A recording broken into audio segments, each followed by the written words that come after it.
Good morning and welcome back. Thank you for joining us. As you know, this is the second annual No Place Like Home conference, and hopefully you all get the reference of No Place Like Home. That was Dorothy in The Wizard of Oz. And you know what? Sometimes it feels that way, and we were hoping maybe with the great folks that have agreed to be on with us to kind of work through that a little bit and help, I don't know, can I say normalize? Yeah. A little bit. We could normalize it a little bit. So we're going to talk about that. So don't go away. Thank you to our sponsors, Home Instead and Blue Cross of Idaho True Blue Special Needs Plan. You should call and get information. I'm just telling you, you should call and get information. And our host is Garden Plaza at Valley View, as you can see down here, and they've been so good to us. They've given us a great room to work from, and they've given us internet, thank you, and they bring us food, and it's really good food too, by the way. So thank you, thank you, thank you. Our approach for the whole conference has been, well, we call it the sandwich generation. And some of us that are in between, I'll call us the bologna, right? We've got the bread, and then it's us in the middle. And so we've been trying to approach, some things to help out being that piece in the middle. And with us right now is Yvette, and is it Saiz? Saiz Primero, and she's number one this morning, so that works out really, really well. Yeah. And it says Family Caregiver Navigator. Yes. And that's with the Area Agency on Aging. Mm-hmm. And now, help me, does that fall under the Department of Health and Welfare? No, so we are an entity on our own. We do cover Region 3 of Health and Welfare. Oh, okay, very good. That's where that kind of Region 3 reference comes from. All right, very good. Mm-hmm. Now, we're going to talk a couple different things, but if I can hit some of the highlights on here, it'll help people understand maybe a little bit where you're coming from. Sure.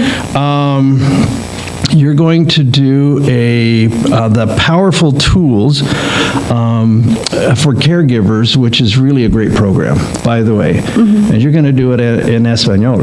Yes. See? Yes. Okay, so those of you that have been waiting for some help and Spanish is maybe your primary language. Yes, so Powerful Tools as Caregivers is a really great succession kind of support / tool building kind of group. And it's the first time we've been able to offer it in Spanish here in Idaho, so it's really great. We're excited. We started our class 2 weeks ago. Oh, very good. Full house, both nights, so we are excellent. Very excited, yes. Excellent, excellent. Yes. For those of you that maybe are like me and don't speak Spanish, and that's not a big part of your culture, you don't know how big a deal this is to be able to go and get trained in your primary language. So that's awesome. Yeah. Now, is that all you? Can we say congratulations? You did a good job? Yes. Very good. Yeah. Excellent. Then congratulations. You did a very good job. I just wondered if there were, other people, but. Well, I do have a co-facilitator, Gabby, and she's helped me facilitate all of them. But very good. Yeah, we were the first two trained here for it. So. Excellent, excellent. Mm-hmm. And you're a native Idahoan with Mexican heritage. Yeah. Awesome. Thank you. Mm-hmm. Glad to have you here. And you have a traditional multi-generational structure. Tell us a little bit what that means. Yeah. So in traditional culture, we tend to live intergenerational. So I was raised around my grandparents, if not with them at times. And I currently raise my children. My dad's my neighbor, and my mom lives about 2 miles away. So we're very involved with them. And we also were able to participate in caring for my grandmother while she was still with us until about March. She just recently passed. She recently passed, but she did live a very full life, and my children were able to really experience that, those traditions, those cultural values that she shared. Really anchors the traditional cultural activities and values and stories. Yes. Yeah. It's something that you can't put a price on. No. It's No. priceless. So we're going to talk in a minute because there's upsides and some challenges of being in an intergenerational community. And we used to do it in this country, in this part of the country, absolutely all the time. But we've moved away from the agricultural, and so kids travel. I have kids from Sacramento to Memphis. I haven't really decided that I want to live in either place yet, but we have kids here and kids in Utah, so it is more difficult now to do that. But there are cultures that hang on to that. So we're going to talk about that. Awesome. I don't know. You've got 3 kiddos? Yep, 3 kiddos. Very good. Well, I think we've established your credentials to talk about this. So, and the Mexican culture is not the only culture that does this, but it's the one that touches us, pretty directly, at least here in Idaho. And I know that many of the agricultural communities, lots of folks have that, proximity to family, to parents and grandparents. And I think that's awesome for the kids. By the way, just me talking about it. So let's talk first. Let's talk the upsides first, and then we'll talk a little bit about some challenges and maybe how to meet them. Yeah. How to address them. So talk to us a little bit about the upsides. You mentioned a few things already. Yeah. So the upsides, like I said, one of them was my children being able to be around my grandmother a lot and learning from her while she was still here, and them learning to care for people, because that's very important in our community. And I think just in our communities in general, it's very important to care for others, care for your neighbors. So them learning that altruistic value was really important for us. Another upside was that my grandmother lived on her own, her and my grandfather until he was alive as well. They lived in their own home. And so it was a lot of us coming in to help them when they needed it. Sometimes they'd ask, sometimes it was us going and just, let us clean your house, let us take you to the doctors. Did you need anything? Okay, wait just a second. Got to talk about that. Yeah. Because yesterday we talked that sometimes those receiving the care are not as willing to accept the help. Did you run into this? No, actually, I think since we grew up in that kind of intergenerational set, it just was natural. It's a natural. So no pride on the part of Grandpa that we can do this ourselves? No. Oh, that's interesting. Well, good. We couldn't touch his garden. I don't remember to this day a day that he said, "Oh yeah, come and clean my garden." No, couldn't touch the garden. But the rest of the yard, maybe? Yes. Okay, and raking the leaves, that was okay too? Yep, yes. Okay, I don't know if my kids are listening, but raking the leaves, that would be great. Yes. Awesome. And then lost Grandpa. So Grandma now on her own. She's still living on her own at that point. And did you pick up the pace? Did you spend more time? How did that work? So my grandparents had 8 children, and then each of them had about 2 or 3 of us, and then we each had about 2 or 3. So I think we all just kind of stepped in as needed. My grandma and grandpa ended up living their last years in New Mexico, where they're originally from. So that did become a challenge, because now half of us were over here in Idaho, where they raised us, and then half of us were over there. So at times it was, making those long distance trips, or just being supportive from home, calling and finding out where grandma needed to get something from. Did you learn to do Zoom with her? She didn't like Zoom. I got it. Yeah. But the phone was okay. Yeah, phone calls.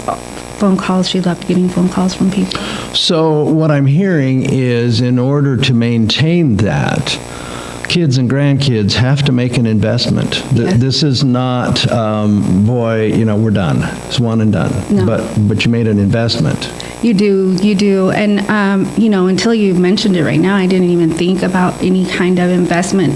To me, it was just very natural, and I think it was like that with a lot of us.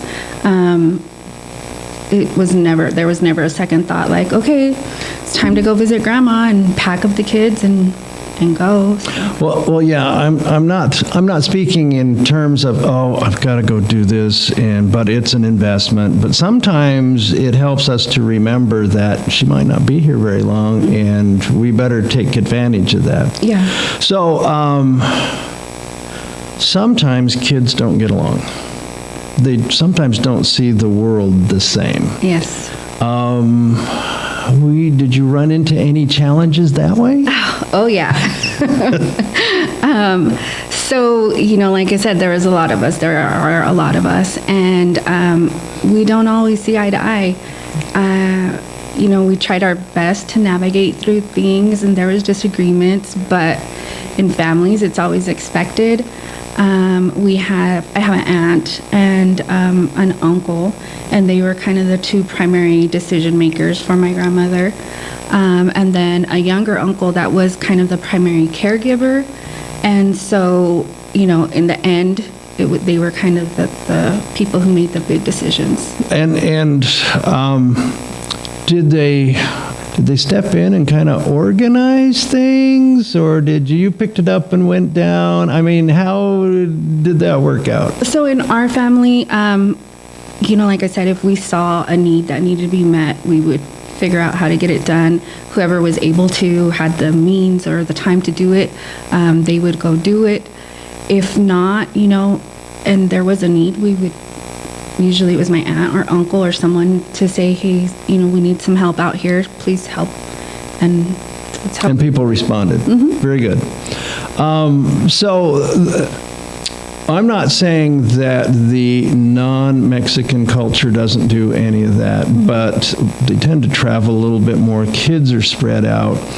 Anything that you can tell us about, your situation, and I know how families are, and sometimes they disagree just to disagree. I mean, that's just...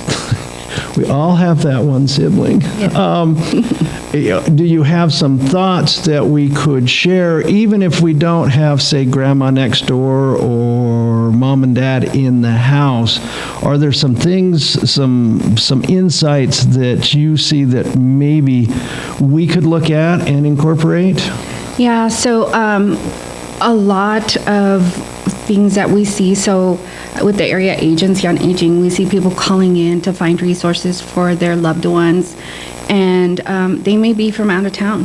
The project that I worked on specifically is the Family Caregiver Navigator program. So we have caregivers calling in, and like I said, they may not be from this area specifically, but their loved one is here. So they're calling, and I had mentioned that I would call around and find out, what are programs that could help grandma, or help my aunts that are there, or my uncles that are there while they're caring for them. And that's what we can do here, is just kind of help our loved ones from afar, and make sure they're getting what they need. I think it's hard to know on a daily basis what they need, but you can kind of get a pretty good idea.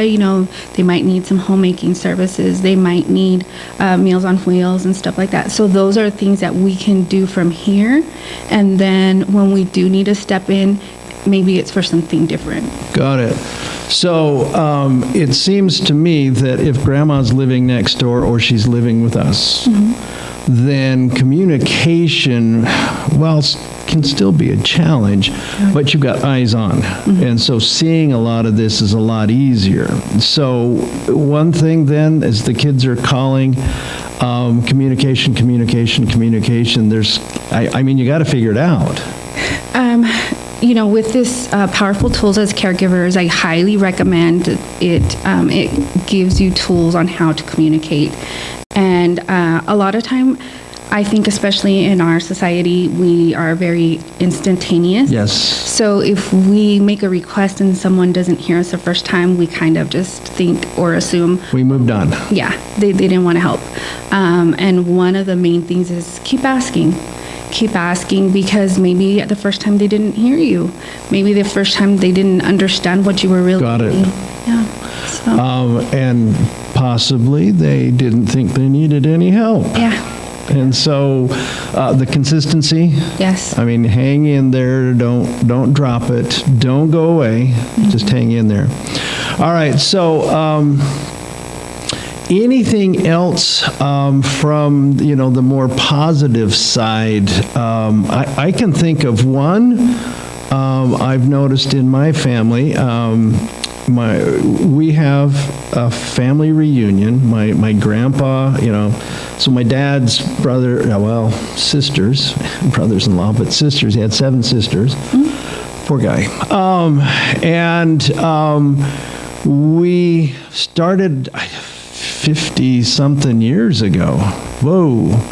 We started doing these family reunions. I noticed that there was a severe drop-off when Grandma and Grandpa died. And then we worked, but then as, aunts passed away, those families tended to drop out a little bit. So having Grandma there can still kind of unite the family. Do you find that to be true? You talk to cousins a little bit more because Grandma's there? Definitely. As I said, my grandma passed in March. So from even then to now, there's been a huge shift, and we're trying to work through that as a family, because we realize there still are 8 siblings, so we still all need to kind of work together. They're all aging. My parents are aging. Yes. So there have been times that I've had to call my cousin because I'm out of town and my dad needs an emergency, and she'll go across town and go and check on my dad. So it's really important to see the value in that intergenerational mold. Yeah. So talk to me later. We'll talk about family reunions. We had 220 at the one in June this year. Wow. Yeah, that's a lot of people. Yeah. A lot of people. So let's go to some of the challenges. It seems to me, as a grandparent myself, my kids aren't doing a good job raising their kids. There's just things they could do better. Oh, yeah. Heard that. Okay, that's not entirely true, but, we have our way, right? And they're not doing it our way. So how does that play in? If I've got Grandpa in the house or Grandma, and I know it's grandmas, I've visited with Grandma's hairbrush a couple of times, she was still, just because we're grandkids. Yeah. Do you run into that? You do. I think that is one of the biggest challenges, especially as the caregivers. You're there trying to help them and support them, and you're receiving criticism. That's so unusual. Yeah. Imagine that. Yeah. I think, what I did anyways, and what I tried to do is just kind of listen because it's wisdom and knowledge. And then from there, decide, is that something that I really need to apply to my life? I don't believe in hitting. Do I really need to spank my child? Probably not. No, but they believed that. But they believed it, yes. I remember. So it's all about creating boundaries on to how much you're going to allow other people's opinions, whether that be your grandparent or not. So is that a sit-down conversation? Abuela, no, can't do that. Or is that just you take it and filter it? So, honestly, I'm thinking of my relationship with my parents. Very good. Yeah, because my grandma was always really supportive and, we couldn't do no wrong with my grandma. So I'm not going to... Everybody needs somebody like that in their lives. Yes. I'm just telling you, that is awesome. And they stick up to your mom and dad for you, and you're like, thank you. Yes, very much so. But I'm thinking of my parents, critiquing me raising my children while I'm there helping them. Yeah, you'll do the same, by the way, just... Oh, I'm sure I will. I'll be very good at it, very well. I'm not saying that I ever do that, but yeah. But my parents, they have their opinions and so on, and sometimes I, take it up with them if I think it's something really important to talk about, and sometimes I go. Let them have their say. Yeah. And then you filter it as far as the kids. Mm-hmm. And sometimes that means not at all. Yes. We're not going to even talk sometimes about it means we're not going there. I would think, I think this has happened to me, where Grandma and Grandpa were saying something, and it was confusing to me. It was a situation, it was a little confusing, and then I had that conversation with my dad. If it was his folks and if it was Mom's folks, we'd have that conversation, and they were always good to go. That's not a bad thought. But yeah, so they encourage us to listen, pay attention, but not necessarily do everything that Grandpa or Grandma, told us to do. I don't remember a lot Grandma or Grandpa telling the folks what to do. Not so much. I'm sure it happened though, and I think they did the same thing you did, and that is, okay, no, we're not going to discuss that.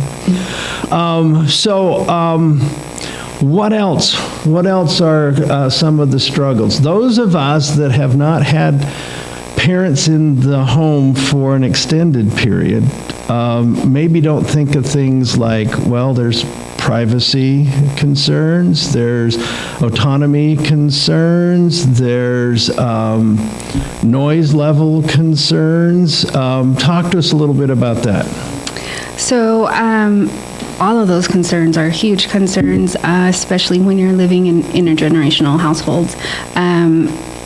My grandfather was one of those people that, at a certain time, it was time for bed, and you better go to bed. That means be quiet. And so, when we were in Grandma and Grandpa's home, we knew the rules there. And when we were in our house, we knew the rules at our house. But, Grandpa and Grandma's rules always trumped seemed. Got it. However, I will say that now, when there was a time where my father lived with me. He was a truck driver, so I didn't see any point in him. And that helped a little bit because he long haul? Long haul. So you didn't see him all the time? Yeah. We didn't see him all the time. And so it was nice for him to come home on the weekends, and he would help me out around the house, and I would cook and clean and make sure he got ready for the week. The challenge became where, the raising and disciplining of children, he raised us and disciplined us in a certain way, and I didn't do all of that. Mm-hmm. So that did become a challenge, but that's where, boundaries come in. So really establishing, your home's boundaries and really being clear with both your children and your parents or the grandparents on what those boundaries are. So, talk to us a little bit about establishing that. Is that hey, Grandpa, this is my house. This is how we do things here. I'm guessing that you had to sit down and have a conversation. It does come down to, especially like I said, when it's important things, to where you have to sit down, and we would sit down as a family, at times, and be like, Family council. I'm all about family dinners. Yeah. That's one thing that my children know. Dinner time. I don't know what time, but there will be dinner. And they're expected to be there? Yeah, they're expected to be there. We don't eat at the living room and all that stuff. And that's when you talk about things. And I actually remember doing that with my grandparents. There was always dinner time, and everybody sat at the table. And when we needed to talk about something, that's where it was going to happen. Oh, very good. So, we would talk about it and say, your grandpa said he saw you guys doing this. Is this true? And, hash it out and say, okay, this is what we're going to go through. So then my dad started to see, how I was raising my children, and he kind of knew, okay, this is the way it's going to be. So this is your experience. As you work in how many counties do you? 10 counties. Yep. Yeah. Of course, those 10 counties are the size of what? Delaware, Rhode Island, three states back, New Jersey. Yes.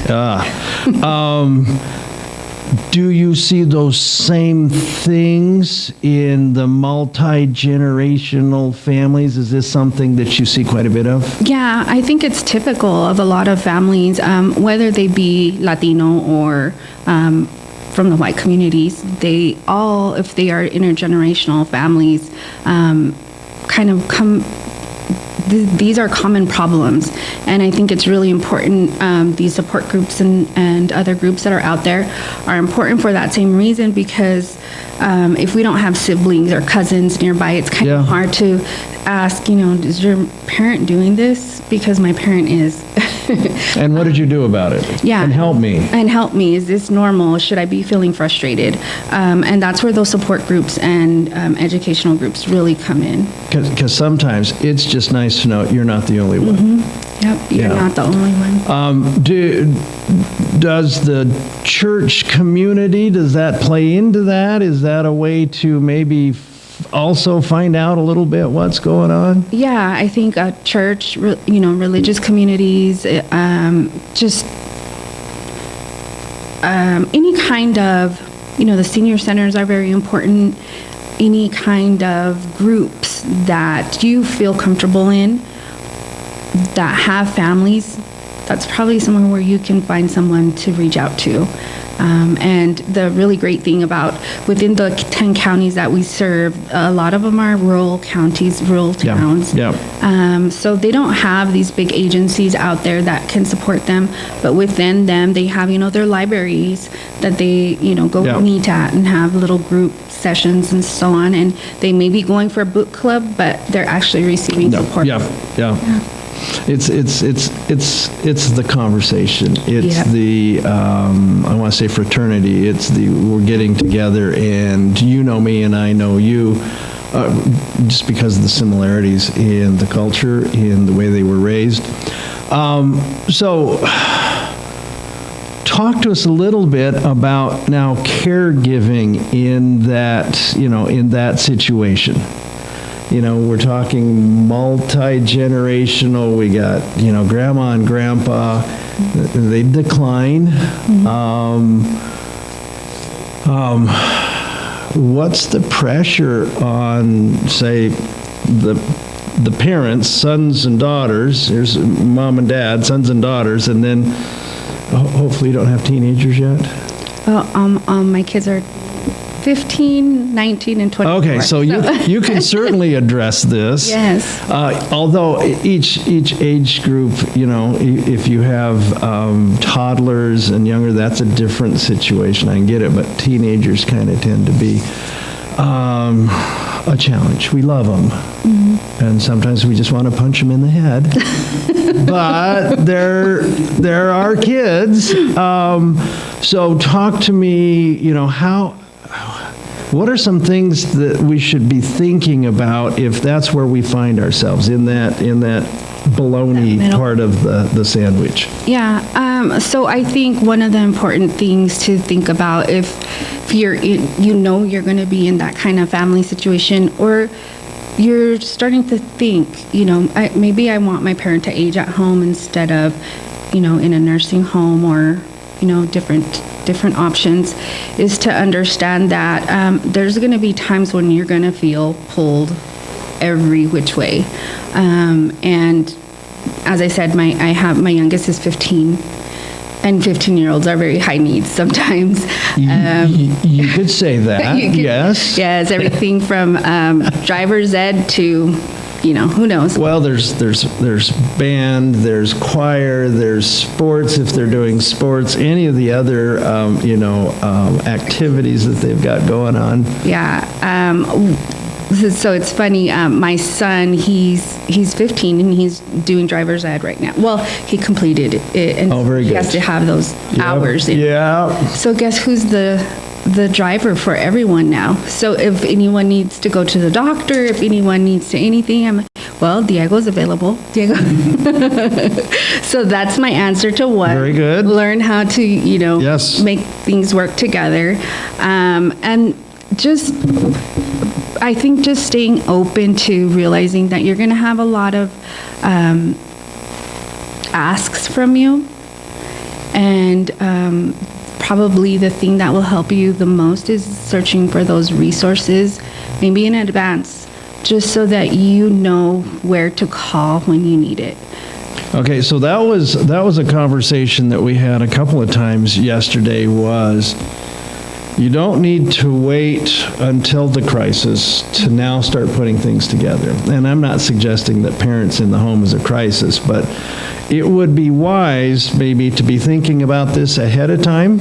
Yes. So I have some more to talk about that, but what resources, and tell us how to find them. Yeah.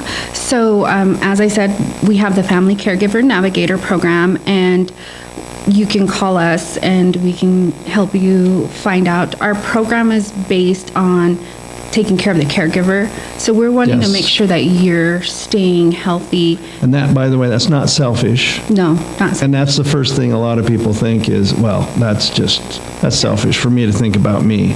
Yeah. My thought is if mom goes down, Yeah. who's there? Who's going to do this? Yeah. If something happened to me, there'd be a lot of people that'd be like, oh my gosh, what are we going to do now? Yes. And I'm not tooting my own horn or anything, but, dinner doesn't get on the table unless mom is telling at least people what to do. So it's definitely, something that you should be taking care of yourself. So if you know you're going to go into that situation, start looking for those resources. The Area Agency on Aging, they have a lot of resources available and at their disposal. And if we don't provide the actual service or subcontract, we know about all of the services in the area, our information line. So this is a good moment to put in how to get hold of the Area Agency on Aging. How's the best way to do that? So the best way to do that is give us a call, and I will make sure to pass on the phone number. I have like 4 phone numbers. Oh, very good. All right. So I don't want to give you the call to the executive director. I mean, you could call him, he'd answer. But wait a minute. Is there just one overall, like 1-800 number that people could, or do they need to dig in just a little bit? No, so the Area Agency services all of Idaho. So you got lots of them. Got it. Yeah. Now, is there a website maybe that they could go to? Yeah, you can always Google Area Agency on Aging, and we'll be the first ones to pop up. Okay. And then if you need an agency from a different area, you can always call our office and we can get you to the right person. Got it. Now, it seems important to me for people to understand that you have resources, yes, for the folks receiving care. That's great. But you also have resources for those providing the care. Providing the care, yeah. Because that is I think that gets undervalued a lot, the importance of the caregiver, right? You've got a caregiver, you got to keep them healthy and strong. Otherwise, we have a complete breakdown. So we need somebody there, and hopefully it's you. Hopefully. Well, okay, so I'm the husband. There's a lot I can do. I can cook like 4 or 5 different things, and they're really good, but there are 4 or 5 different things that I can do. But it's not the same typically as mom and the daughter. And we've seen it many times, the daughter-in-law. So it's not even the son, it's a daughter-in-law that steps in.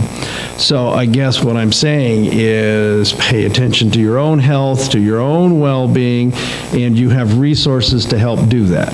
Yes, we have resources we know of, especially the Family Caregiver Navigator program.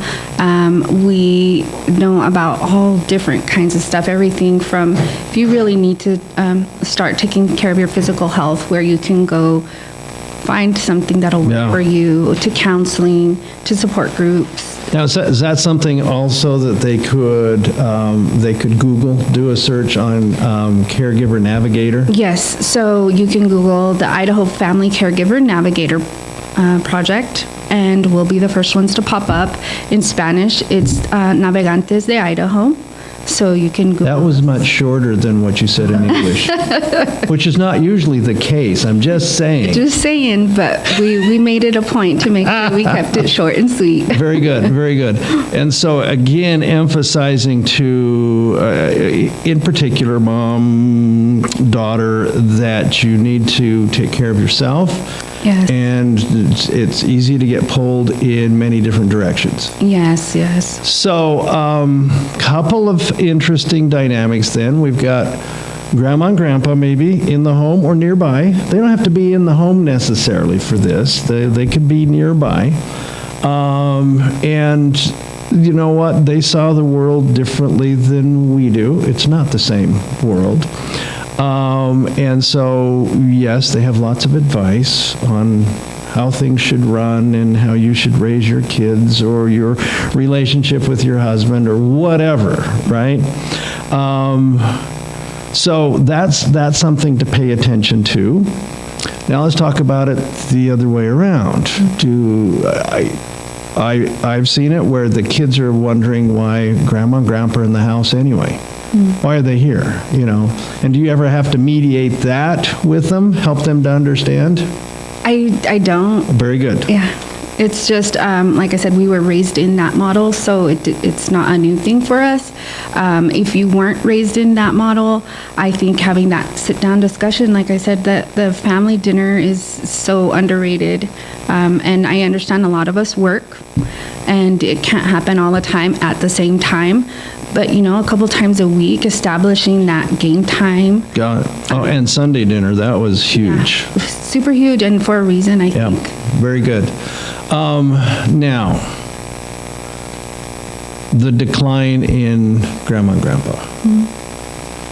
Tell us how that affects everything, and, that I know has to put stress on the rest of the family, so help us. So that was probably the hardest part for us. And it was especially hard for me because I was over here and working in the field. And then I had my grandma, in New Mexico, so 1,200 miles away. And I couldn't really be there for her. And so it was really hard. It disrupted a lot of things within our family. And we really had to work at trying to remain calm, trying to be understanding of the other person's perspectives and what their abilities were and so on. There was breakdowns in communication, but as long as we were able to identify them and move on, then it worked. Well, so you have training. Yes. So identifying them and discussing them, it's something you can do. Yeah. What can other people be looking for? What is it that, what triggers this? We got to have a sit down, Dad. We got to talk about this. So what triggers that? So I think a lot of times, I'm going to be honest, and this isn't just something that I've seen within my own family, but with families that are very widespread, it takes a lot. It takes usually something to happen before everybody is kind of shook into like, oh, we need to talk about this. And a lot of times there's the blame game. So as soon as you start feeling resentful towards people and start feeling like you're not being I feel part. like that all the time now. So Yeah. Well, when it gets to a certain level, I guess, then you need to start thinking, okay, do I need to bring this up? Is this something that I think is really making me feel uncomfortable? Because the worst that can happen is your doubts are diminished, and that's it. Got it. So I would guess that that's a fairly high level of frustration. And we live in a society nowadays where we have a fairly high level of frustration most days. But feeling the stress, feeling the pull, these are all at least signals, right? Yes. So learning your stress triggers, if we're going to talk about individuals, learn what your stress triggers are, learn what it feels like. I got cut off in traffic today, just on the way here. He about took my bumper off. That was a trigger for me. Yeah. That would kind of trigger me too. Yeah, okay, just check. That's normal. But, learn what those feelings are. I will tell you that typically when people start feeling stress, the first things you feel is physical symptoms. So start paying attention to your body. Take that time to notice, is my heart pounding? Yeah. Just when I hear a name of someone? Ooh. Because that can happen. And if so, why? If so, why? It's not a bad thing. It just means that your body's reacting and giving you red flags and telling you, hey, watch out. This. Well, not everybody then has tools for dealing with that. And does this go back to some of the services that you can help connect them to? Yeah. So as I said, with the Family Caregiver Navigator program, when you call in, there's an assessment that we do that helps us decide, it's based on a scientifically proven system, algorithm that says you might not realize it, but you're suffering from stress right now. You might be suffering from depression. You might have this. So, call us. We can give you those resources, and you can use them. And if not, it's okay. I think we're getting better, but in our present society, and I know within certain cultures, we don't want to get help, right? We've got to do this ourselves. We're old and we're male, and we can't do that. Do you find that something that happens a lot? I think COVID, say the bad word right now, has really kind of opened the door. Got it. It's really made us kind of be more aware of our limits. To where, if before it was kind of a thorn in your foot, now it's not something that really hurts. So even we've seen a lot of males that have called in. They might not be necessarily doing the full caregiver role, but their wives are, and their sisters are, and so they just don't know how to help. They don't need the help. Got it. Yeah, I'm doing this for my wife. I'm doing this for not me. I'm good. I'm good. Yeah. But But you in would encourage talking them with to us. call anyway. Yes. Now, if you're definitely. helping your wife out, 'cause It's it's not okay. you, it's okay. Yes, because we'll be able to, usually once you get the person to get to that point where they realize they're a caregiver, they kind of open up and kind of have a sigh of relief, like, oh, okay. Oh, this is natural. Yeah, This this is is this is what people go through. Yeah. This is what other males go through. So yes. it's okay. Yes. And drinking isn't necessarily the best, Yes. or other chemicals, Yeah. or yeah. Okay. So and is that something, powerful tools as caregivers? Again, that's something that would help people kind of identify this, understand their stressors and have triggers. And Yes. Powerful Tool Givers has different tools that will help you identify your stressors and your triggers and how to deal with them, help you identify local resources. We go through a whole section to go through. How do you know where to reach out to? Got it. Awesome. Now, you're the CEO, right? You're the one, I won't say bossy, but you're the one that kind of makes things go. Do you ever take time off? What do you do for yourself? So for myself, I wish I had the funds to go and get massages all the time and stuff like that. But, I'm realistic. I have a family. So what I do is I go out camping. We camp a lot as Oh, very a good. family. Yeah, we love to camp, fish. I don't fish so much, but I watch my kids fish. And art. The great thing about COVID, again, is Zoom has created the possibility to do online art, which is so great because I never thought I could paint. I don't think I'm a great painter, but it's fun to follow along. Oh, very good. So on. So there's a lot of different activities that you can find. I know AARP has a lot of great kind of programs that they do, meetups and stuff like that. So if you don't feel comfortable going out into the community, you can still meet people through there. Oh, very good. For people who are comfortable, go to the senior centers, go, meet people, go interact. So it sounds like you got a pretty good handle on those things that help you to de-stress, although camping with the kids isn't always stress-free. We got snowed on 2 weeks ago. Oh. Yeah, we were packing up in a 35-mile-an-hour wind and snow. That was not stress-free. Although it's a different kind of stress, so it does help. So you have a handle on those things for you. Recommendations for other people that maybe go, I don't have a hobby. Yeah, so a lot of us did not have hobbies.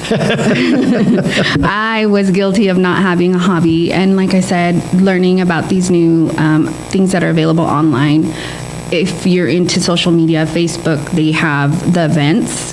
They have online events there, and you can go through and kind of see. They have it's called Eventbrite, and Oh, yes. sometimes though they have lots of free events. They have support groups even. They have yoga online. If you just want to try. Yeah, I was going to say, that's what you're suggesting here is try it. Try it. Find what calls you. Well, and again, I was kind of joking, about the use of alcohol as a de-stressor. Unfortunately, too many people get into that, and it doesn't help. And so something else is a better idea. Oh, yeah. So alcohol, unfortunately, is the okay drug. That's not Yes. okay. And it really affects people in the long term, especially if you already have depression and stuff. Drinking that alcohol just makes it that much worse. So finding something that'll kind of keep you occupied, keep you not thinking about those really big stressors just for a short time might help you. By no means am I an alcohol, recovery advisor, but definitely try and reach out. And if you do need extra help, reach out to us. We can help you find that help. Got it. So, we're not always self-aware. Like you said, you kind of have down what, your triggers are, or at least you have an idea. A lot of people don't. Helpful to get a friend or a confidant or somebody that can go, Yvette, you're not doing well. Is that helpful?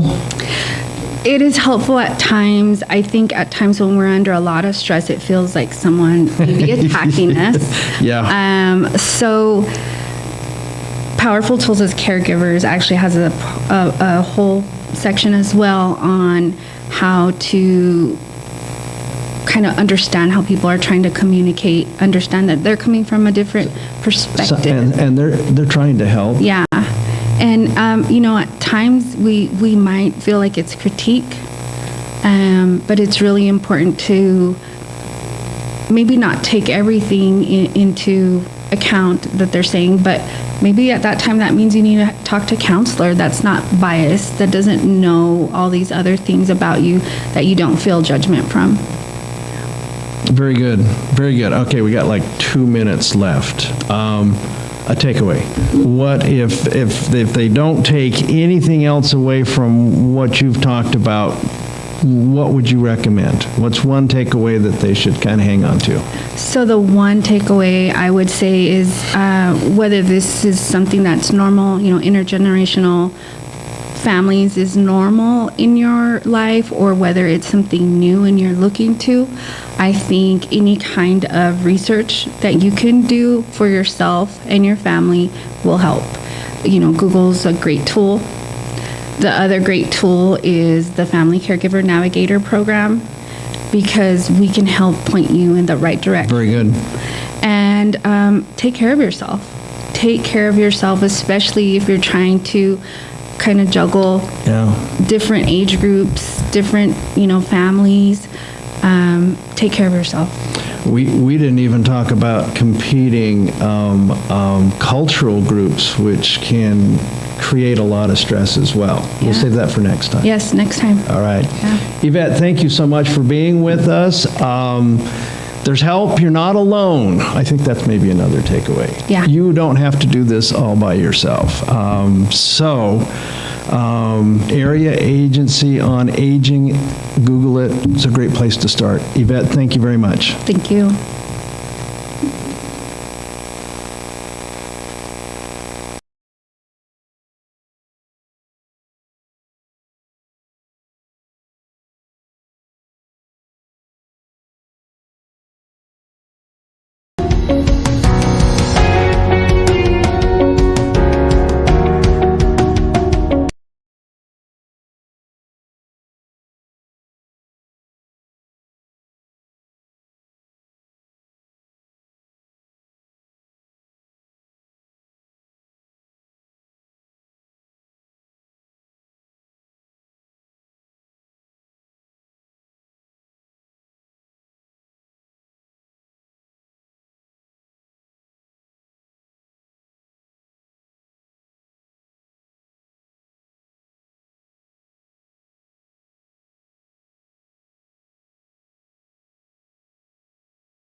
Hello, welcome back. Hopefully you're coming back, and that would be great. And if this is the first session that you catch, this will be an awesome one for you to be involved with. Again, this is our No Place Like Home conference. This is our second one. We're calling it second annual, but it's only been a year, so maybe third makes sense when you say annual. It has been about a year ago that we did this, and a couple of folks to thank Home Instead and the Blue Cross of Idaho, the True Blue Special Needs Plan. Check it out. And our host is the Garden Plaza of Valley View. They've been great. They bring us very good food. The pie was good, which of course is the only thing I had time to eat yesterday. Sorry, dear. I shouldn't have said that out loud. And so our theme has been a multi-generational approach to living and aging. You know this as well as I do. You see it. We've got that situation where we've got grandma and grandpa, mom and dad, and then the kids, and usually it's the daughter, not the son. I don't mean to pick on us guys, but it tends to be that way. And so we wanted to talk about emotional well-being and mental health, and throw some things out that people could think about, reference maybe. So with me today is a good friend of mine, Eric Colette. He's the principal and CEO of A Mind for All Seasons, LLC. This has been a labor of love for you. You really enjoyed it. Absolutely. I geek out over this stuff. Yes, you really geek. I'm playing, yes. So you're gone almost every week now. You travel all over the country. 2 or 3 times a month, probably. Yes, yes. Oh my goodness. You were assisted living. You did that for a number of years. Mm-hmm. Then you worked with the memory care. Mm-hmm. Did a tremendous job there, by the way. Thank you. And then I feel that I have some responsibility for you jumping out, because I think one time we had lunch, I go, you really should do your own thing, and I didn't hear much about it. It's all because of you, Mark. That was the catalyst. Yeah, you can keep those payments coming. And then all of a sudden you go, oh yeah, I'm leaving the memory care. I'm going, wait a minute, I was, just anyhow. So awesome, and just a wonderful person. I think one of your skill sets or talents is your ability to connect with people. And when you're working with folks that are struggling with, dementia or an Alzheimer's diagnosis, that is so helpful, because I think that's difficult for many people. And especially the couple I had in the other day that were struggling a little bit. She was really having a hard time. And they have your phone number, by the way. I had a great conversation with him. Oh, very good. Oh. In the Reagan Airport just the other day. So, oh, excellent. Yes. Thank you. Thank you, thank you, thank you. This is a resource, and you should keep track of it, by the way. Drew. Yes. We got 2 from Keystone. We've had 3 of you. You 2 are, I won't say, well, we had Mike yesterday, and so thank you for you 2 coming. Glad to be here. I've known Mike for a long time too. That goes back. Everyone knows Mike. Yeah, well, that's true. Drew, you're a chaplain at Keystone, which I'm going to find very interesting in our discussion. We'll find out too. That there's a number of things. And so you were pursuing a career in music. Yeah. Guitar? So my undergrad is in music, basically in vocal performance. Oh, vocal, okay. But I also play guitar, and it's part of what I do with patients I meet with. And then my graduate degree is in what's called spiritual formation and soul care. So I'm trained as a spiritual director, which is a great complement as a chaplain. Oh, very good. So I mentioned yesterday that I did vocal lessons lessons in college, and I do play guitar, and we have an old man band. Awesome. So We should be playing here. Yeah. I started college as a piano and saxophone Yes, that's performance right. major and still teach There music you go. history classes. Yeah, So I love we it. could make a go So of this. Shannon, do you play or sing? Absolutely not. We were doing pretty good there, too. Every band needs a groupie. Oh, there you go. That's right. All right. I'll be the All right. Yeah, You got 3 little kiddos. Yes. And a wife, and you guys do hiking. We were just talking about camping a minute ago. Do you do camping too, or? Sometimes I'm just starting to step into that with my kids. They're Very good. pretty young, so What ages? 7, 5, and 3. Oh, the perfect age to go camping. Yeah. Oh my gosh. And like I said, especially when it was snowing. Whew, I got a little chilly. Very good. And the aquarium, I love aquariums. We were just down in Tampa Bay and we had to go do the aquarium. The one in Boston, by the way, is 3 stories. So if you ever get to Boston, you should go do that. It's really, really, really, oh my gosh. Shannon, Roche, thank you for being here. You're a social worker. My son just finished his master's degree in social work. Yes. We told him to do something else, but he persisted anyway. Well, So we're hiring, so send them our way. I will mention it. He's the youngest, and so he tends to tell me what he's going to do. Awesome. Although he did say thank you for keeping me in mind. Degree in psychology, and then you took that into social work, and so you've worked with children, expectant mothers, parents, and older adults in Chicago, Philadelphia, New Jersey. Why did you come to Idaho? It's a long story. I don't think I should get into it. But Okay, I've been that's here fine. since- I just thought those are really interesting places, and now you're in Boise, and you probably like that. I'm from Chicago. That's the most important thing to know about me. And Very good. I've been here since 2015 and done some work in home health and now been doing hospice for a couple years. So do you like Boise? Do you like the area? Yeah, I love it. Awesome, very, very good. I'm supposed to say something about Diet Coke. It's usually with me at all times. Got it, all right, all right. So what we're trying to do in this session, what we would love to do is give people maybe some tools, some thoughts, some resources on maintaining their mental well-being, mental health, which I think maybe is an undervalued casualty in the caregiving world. Did I say that well enough? Does that give us something to chew on? I think there's a lot we could pull on there. Plenty of threads to yank. Okay, well, and I'd like to do that. I'd like to do that. So, Shannon, you're the social worker here. Maybe you could kind of set that up for us. As a caregiver, what are we seeing?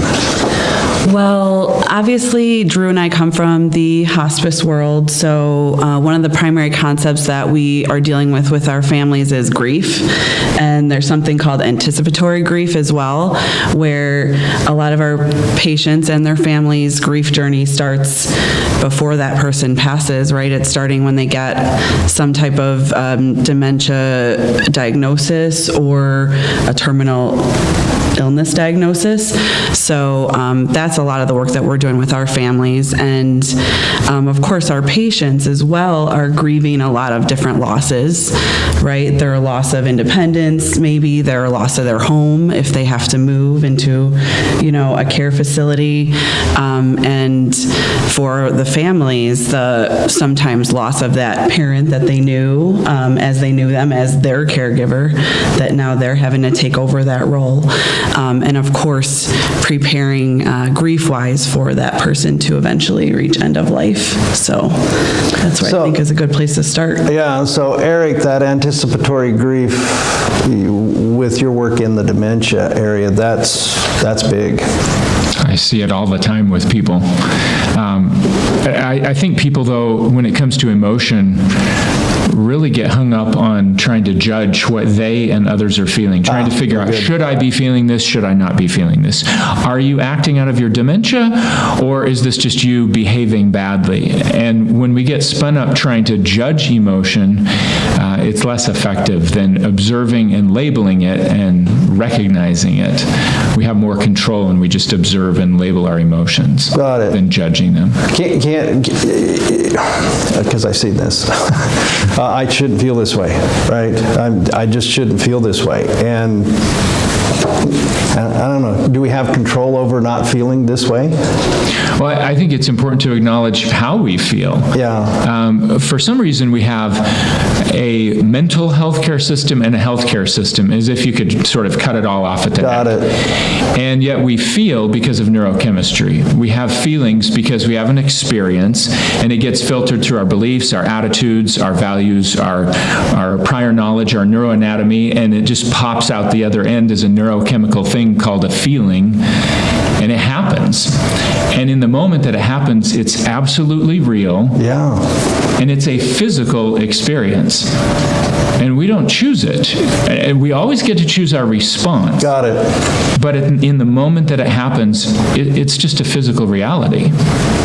And I think we get further when we accept that and acknowledge that. Got it. So Drew, picking up on that, is that kind of where you get to step in, is like, this has happened, this is your feeling. Yeah, so I like to pull from a little of both of these disciplines and then focus in on spiritual beliefs. And if a person is having a fair amount of spiritual anxiety, talking through their belief system, and if there's any component of that might be hindering peace at end of life. Oh, very good. And with lots of different generations, there might be many different belief systems, or there might be different nuances of a similar belief system that can impact each other. So trying to work through that with a whole family system as well, because sometimes different generations can impact each other with the way that they see end of life, the goals of end of life.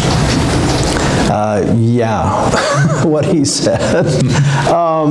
So let me throw this out there and see if this, I don't know that this takes us anywhere, but is there any way that we can prepare for these things? Or, no, once the crisis happens, that's where we are. You want to start, Eric?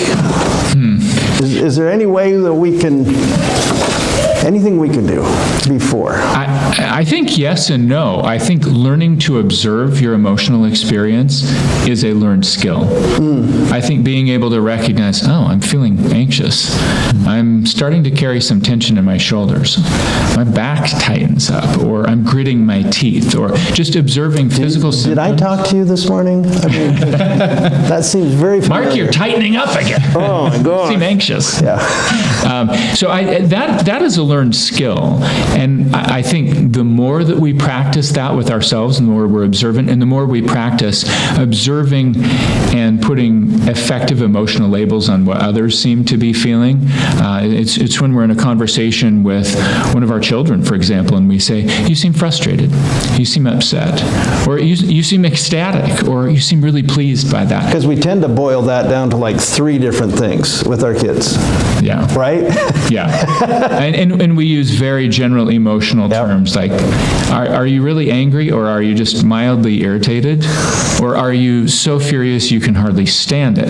So the more you practice being specific in your emotional labels, and there's actually a lot of social science research on this, the more successful you are in being aware and having a high degree of emotional intelligence. So I think to the extent that someone does that on a consistent basis and is really dialed into their own emotional experience and that of others, they're more resilient and more prepared when things come up. But until you've actually experienced something, you just don't know how you're going to respond. Well, we've mentioned that a couple of times. The great philosopher Mike Tyson said, everybody has a game plan until they get punched in the face. And so part of this is, I like what you're saying, is practice.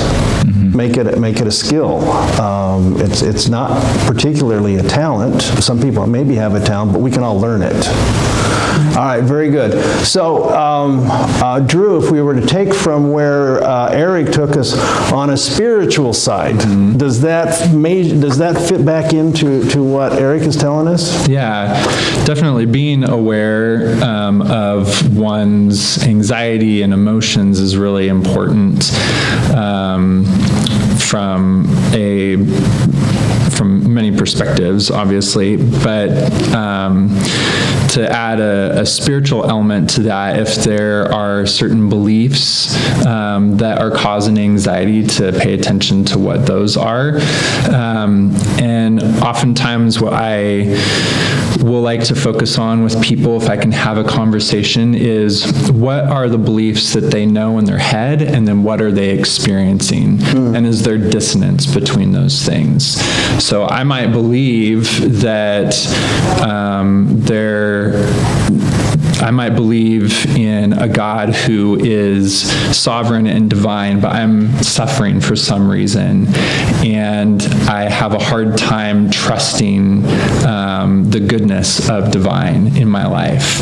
And so that creates a dissonance between emotion and the beliefs of the individual, and trying to find some resolution with that within their belief system. And so I think that's really important for people to be aware of in their circumstances, if they're finding dissonance between their feelings and what they believe about the divine or about their self-worth. And so that's where I would use that as a launching point with spirituality and with belief, is being aware of those emotions and seeing, does that fit with what I believe? If not, where's the tension in that? And being able to write that down or talk with somebody about that to have some resolution in some of that dissonance that they feel. So it seems to me, both on an emotional, and it's hard to separate emotion out of a more spiritual side, but on both of those, it would be really wise to develop the skill of understanding or identifying. Did that make sense? Did I say that well enough that we can move forward, or do you want to clean that up for me, Eric? I agree, and I think to Drew's point, learning how to sit with some uncertainty and to balance that out and to be objective about it a little bit, to kind of step out of yourself and say, I'm feeling this and I'm having these kinds of thoughts, and what's driving that? Where is it coming from? Got it. Again, those are learned skills. Well, it seems to me that in our society, the instant gratification thing means I don't want to sit and deal with this emotion or this spiritual dissonance. And so they want to move fast and move past it. And you're saying, maybe not so fast. Yeah, and if let it stew in your juices for a moment. And that touches into a lot of religious beliefs too. Many different religions have spiritual practices that one can participate in that help with waiting, help with anxiety, and having peace in those things. So there's specific practices that we can engage with that help us with our emotions and with waiting and with patience in the midst of difficulty. So Shannon, you're sitting here going, yeah, you guys, that's fine, that's wonderful. But from a very practical standpoint, not everybody catches on that this is what's going on with them. Yeah. And you kind of sit in a place where, it's like, I hate talking to a dentist or an orthodontist because they're looking at my teeth, or at least I feel like you're looking at my teeth, and But you're sitting there going, oh yeah. Is that right? Do you see this? I mean, because sometimes you got to be the one that sees this.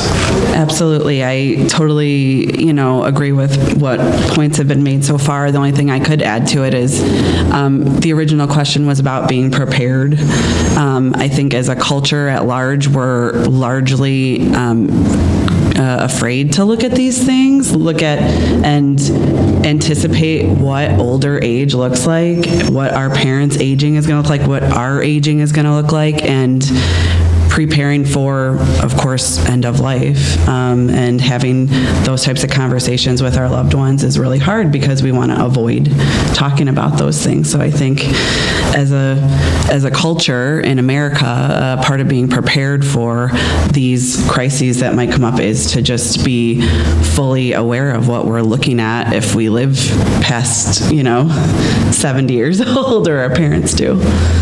So you're suggesting from the standpoint of being the old guy, there is much I can do to be ready for what will go 70 plus, 75, 80. We can be somewhat prepared by anticipating and understanding and then getting strong with ourselves. What are you saying?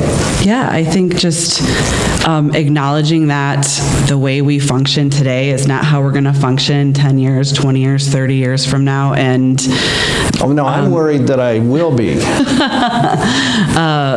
Whether it's cognitively or physically, likely we're going to have declines. So how can we prepare ourselves cognitively and emotionally for those things? And, think about the different changes that are going to take place in our life for sure, if we make it that far. And, prepare by having, obviously introspection, but also like conversations with our loved ones about what our wishes are. So that's one of the things that's come up a number of times is that the plan, or planning. And along with that is the conversation with the kids, right? Bring them in, or your network, if you will. If it's not kids, is it siblings, or friends?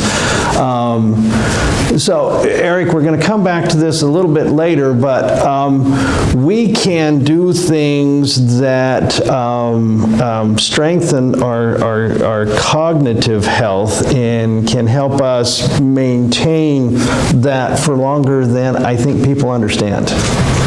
Yeah, I think one of the biggest challenges that we face in our culture is that we somehow have this imaginary line, and I don't know where it is, but we have this line where people assume that once you've crossed over that, you're on the other side of the hill, and that decline is inevitable. 63. 63, or 63.25, right? That's pretty close. Yeah, okay, so you cross that, and it's all downhill from there. Yeah. And just because things are common doesn't mean that they're a normal part of aging. Now, kind of to Shannon's point, I think part of what you were saying, Shannon, is that the elephant in the room is that we're all going to die. The number one cause of death is birth. Yeah. And I, for one, think it's good that we didn't get a one-way ticket. I'm glad there's a round-trip ticket in this deal. My mother is 85. And a friend of hers that was over 100 just passed away, and she is dead set on not getting to 100. She doesn't want to be 100 years old. She's okay if she goes anytime, but that's kind of normalized thinking in a way, right? I think part of embracing our humanity and embracing the reality that end of life will come to all of us is also not ignoring the fact that if we are inattentive, that our trajectory could look very different than if we are really focused on the choices that we make. Type 2 diabetes, for example, has gone up 30% in the last few decades, and Alzheimer's disease, which I deal with regularly, is nicknamed diabetes of the brain for a reason. And if you make choices that don't lead you down the path toward type 2 diabetes, that decision alone alone will greatly affect your cognitive health. So instead of living in denial that at some point I will reach end of life, and instead of living in denial that these things might happen, if we're more proactive, we might say it's easier to prepare and prevent than repair and repent. Well, yeah, that's easy to say, but we've got a society, the media, it's all about youth, it's all about looks and being vibrant, as well as very destructive behaviors that they glorify. I mean, that's a really kind of a contradiction there, but that's what we see. So how do we fight that? Drew, how do we fight that? This is what we see on TV and on the internet, all these young, good-looking, even if they're into their 70s, they're still very bright, vibrant. And then the flip side of that is destructive behaviors that, Eric's talking about. How do you fight that? Yeah, I mean, how long can we talk? Well, we've got about half an hour. Combating the messages that we are given is a huge part of that conversation, of embracing our own limitations and humanity is a really important thing that we need to consider, and recognizing our own choices and not responding as being aware of our surroundings and how we respond to that. So not responding almost like a victim to just what we're being fed. So we need to take control, is what you're saying. Yeah. Take control, and at the very least be aware of the messages that we're given and the messages that we buy into. Because we all have different messages that can sometimes get locked in that are helpful for us to be aware of. And I think that those are important to be aware of on a number of different levels, both with mental health and spiritually. There's a lot of ways that we can combat that by having a sense of peace with our own mortality. Well, and I think particularly the messaging is anti-spiritual. I mean, it's the here and now and the instant gratification that we were talking about. There's not a lot of spiritual messaging out there in the mainstream. And I'm not even sure what mainstream media means, but if you watch TV, there's not much on a spiritual side. And there's it seems to me that there's some backlash against, a spiritual message. People are not responding well to that. Okay, from a family situation, because most of what you see is in a family situation, right? I mean, there's a handful of people that don't have anybody. Those are the hardest ones. Those are tough. To work with, yeah. Well, although families aren't necessarily easy. Yes, true. Speaking from families, I know families a little bit. Sure you do. We're interesting. Yeah. So speaking in a family situation, what do you see? How do you see it? What is it that you can do to help? I mean, because you're kind of stepping in at the crisis, whether they've prepared for it or not. Right. Yes, we are. Usually the day they meet us is a very hard day for everybody, the patient and the family. So we, of course, encounter what we call family dynamics, but they're definitely, when these high stress situations come about, can result in conflicts, right? Disagreements on whether their loved one should be on hospice or should continue with curative treatments. Also, just like multi-decade old, situations that have happened that come to the surface when we're meeting with these people for the first time. What we're doing as a team is taking taking kind of a multidisciplinary approach to addressing those dynamics as best as we can. We have social worker there, we have chaplain there, and obviously our healthcare professionals to try to support these individuals and as a group through this really difficult day and time. And so, yeah, sometimes it takes multiple meetings as a group, the family and the team all together trying to come to conclusions on what path to take forward. And other times, people are, like we talked about before, more prepared for this.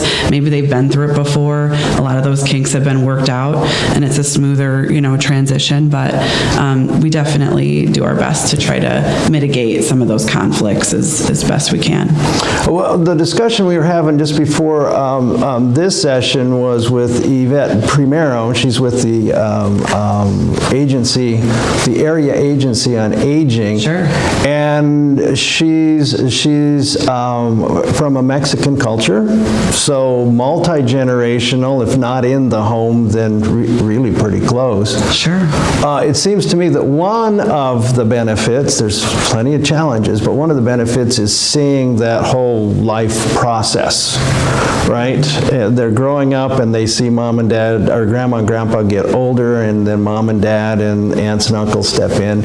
And it was fascinating to me because when it was time, when grandma moved down to New Mexico, she would pick up the kids and go down and visit because she needed help. And I said, well, they're teenagers, don't they balk at that? And she said, I know.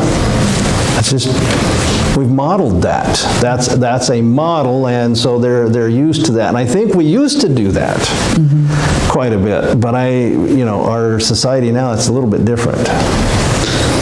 And so,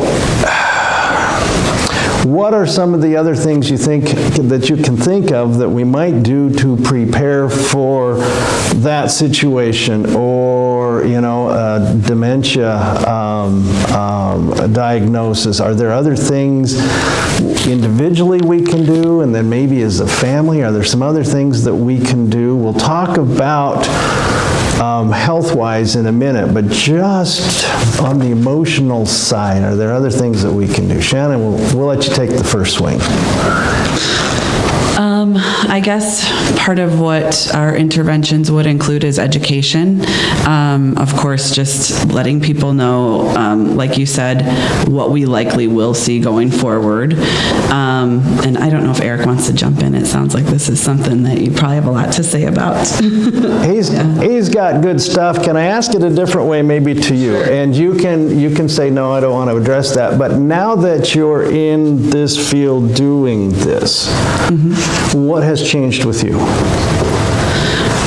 What has changed with me? Well, I guess before I got started working in hospice, I did home health, which is a completely different approach to care.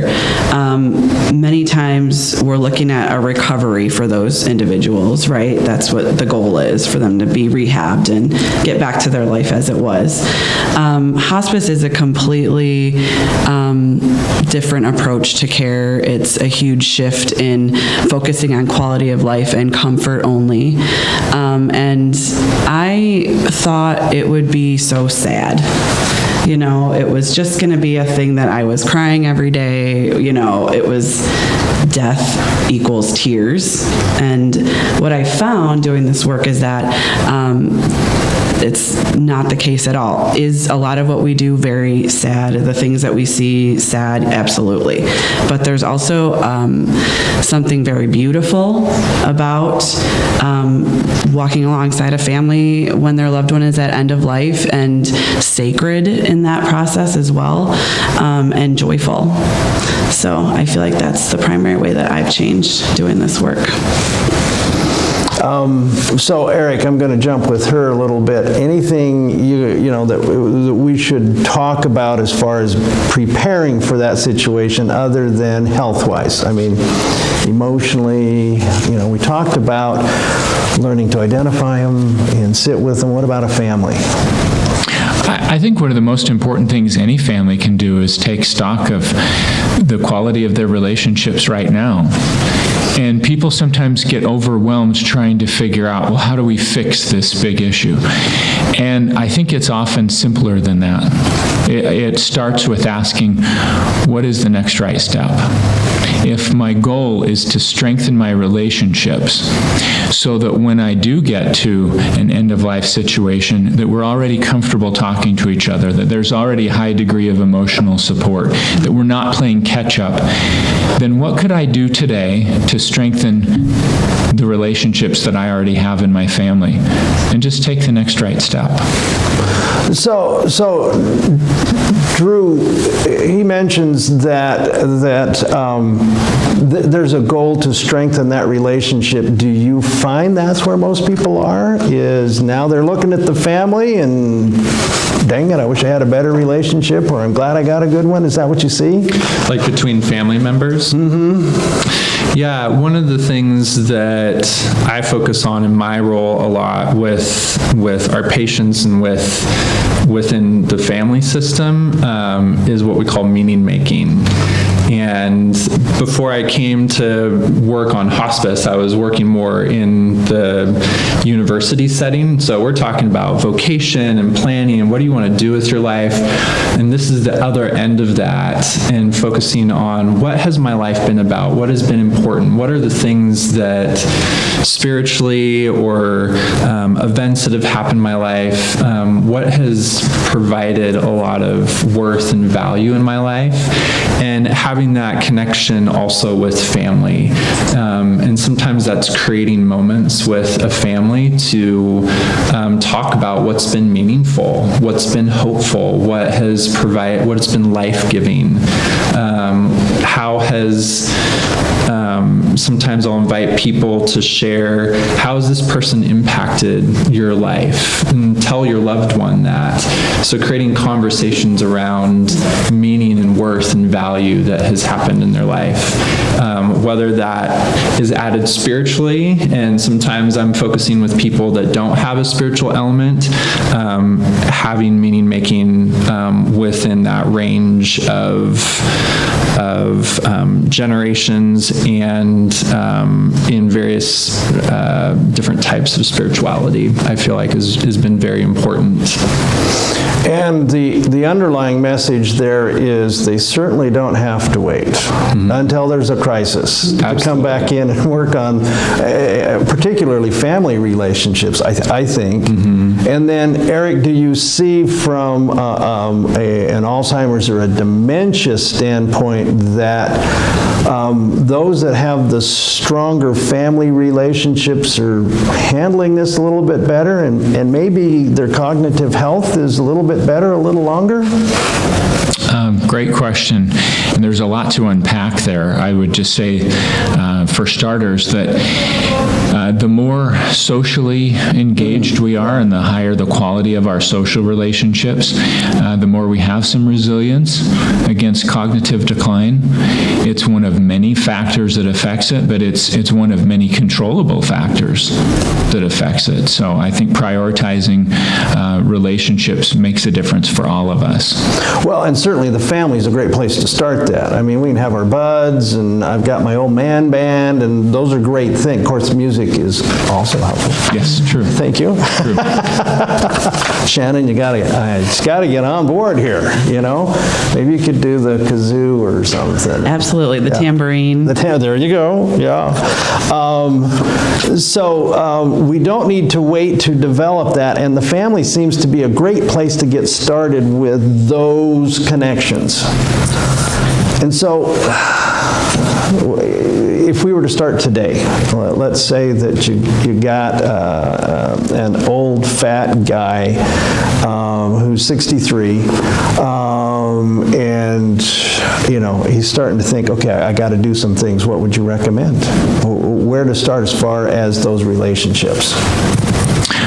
So I'm glad you specified as far as relationships, because there's a lot we could do. I know. But I think actually the work of Shannon and Drew points in the direction of where to start. I've worked with a lot of different hospice agencies over the years. I'm a huge fan of hospice. And when I was running memory care and assisted living communities, I had the conversation about hospice on day one. I wanted to set the stage for people that we're not afraid to talk about death and that it's a very normal, natural part of life, and it's something that we're going to embrace. And I found that people kind of let down their guard and they relaxed a little bit when I was able to start that conversation. But I'm sure that one of the things that Shannon and Drew would say that they have seen and experienced in their own lives is something that I've felt personally, and that's that when you work around people who are facing end of life, it changes you in some good ways. I am much more likely to have meaningful conversations with my wife and with my children and with my parents, and to tell them what specifically they've done that has made a difference for me. Or even to be honest if I'm frustrated because I want to work through it, because I'm reminded on a constant basis that we never know when that last day is going to come. And when you're around that, I think it changes you in a positive way. It makes you more likely to tell people what you need to tell them all along and not wait till you're on your deathbed to do it. You agree? Yeah, he said it better than I did, so thank you. Well, he's been around a while. Yeah. And very good. All right, so from a cognitive health perspective, you've mentioned a couple of things that people can do. For example, diabetes, that's a plague of this particular generation. Sugar and high fructose corn syrup are somewhat available.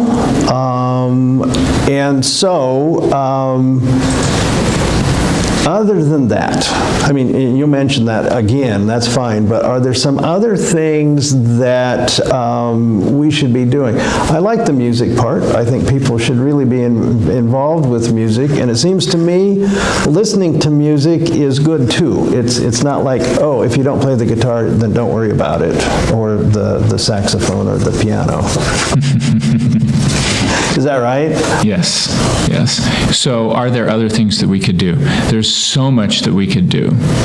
Well, give us some simple things that, somebody could start today. There's lots of information they can be gathering and education, and you can help with that, but just maybe even starting today, what are some things? Yeah. One of the top things people could start with is physical activity. If it's moderate activity, like walking, 60 minutes a day. Doesn't have to be all at once, could be split up. But 10,000 steps. There you go. But getting physical activity every day, at least 5 days a week, dramatically reduces your risk of Alzheimer's disease. And one of the reasons why is that physical activity releases a growth factor for brain cells called brain-derived neurotrophic factor. Yeah, sure. So, say that 5 times fast, right? I can't say it once, so. So, if you want some miracle grow for brain cells, go out and exercise. And just even walking. Yeah. So move. Our bodies were made to move. We need to keep moving. Now, do you see this as a particular challenge in a hospice situation? Can you keep them moving? Does it help if they do?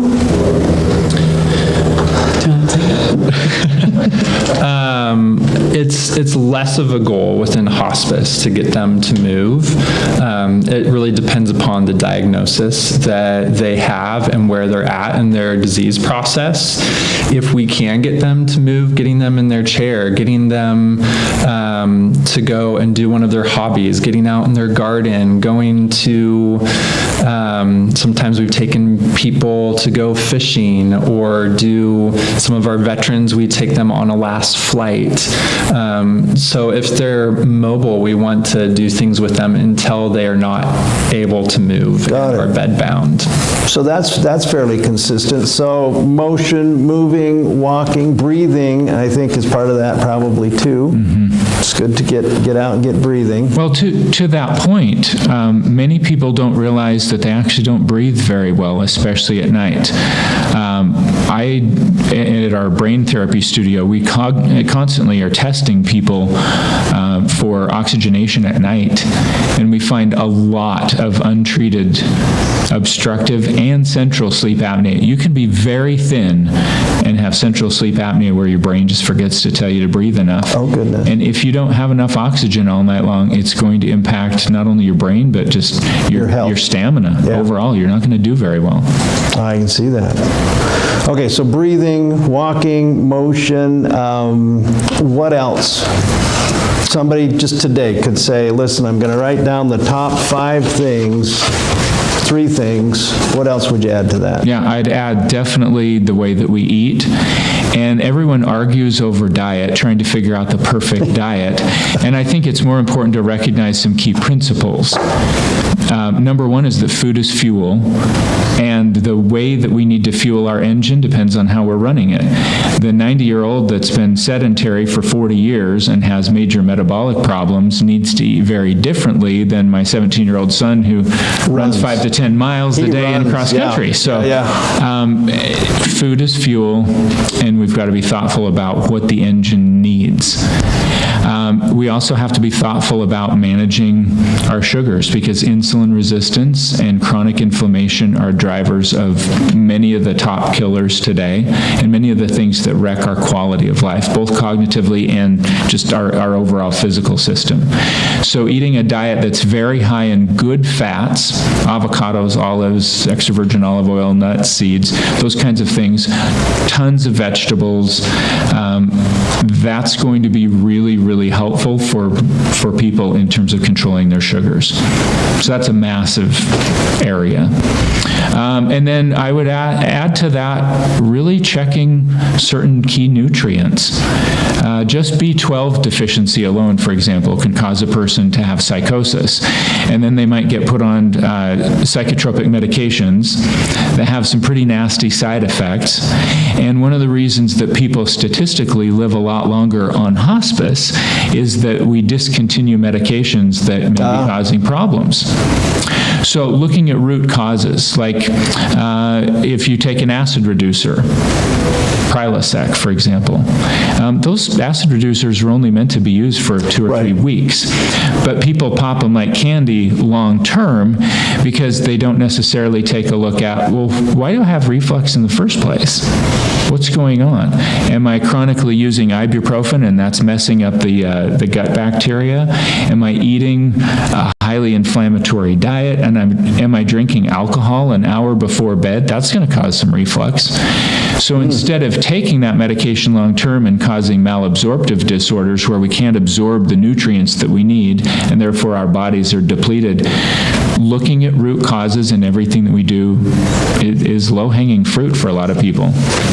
Okay, so one of the things that I'm hearing here is, and all 3 of you, I'll say it differently than you would, but it's being very intentional with our life. Starting at any point, and we don't have to wait till we're on hospice to start being intentional. We can start that now, and we can examine the physical, the emotional, the cognitive, the spiritual. These are all things then that we can start with now.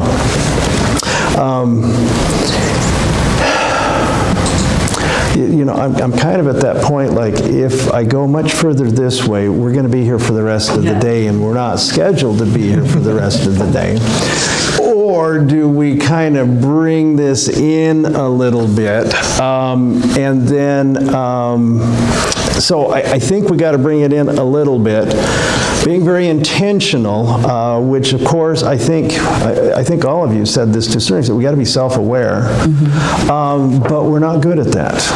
We're not really good. I mean, that's not a skill we're born with. And as you said before, we tend to not have that ability to identify what it is that we're living with. So where's a good place to start for that? If we were going to be intentional about our health, our spirituality, where's a good place to start? The health, I like that. You gave us some really good stuff, and you're going to tell us also in a minute how to get more of that and contact you. Sure. So physical, I like that. What else can we do to be intentional about where we are?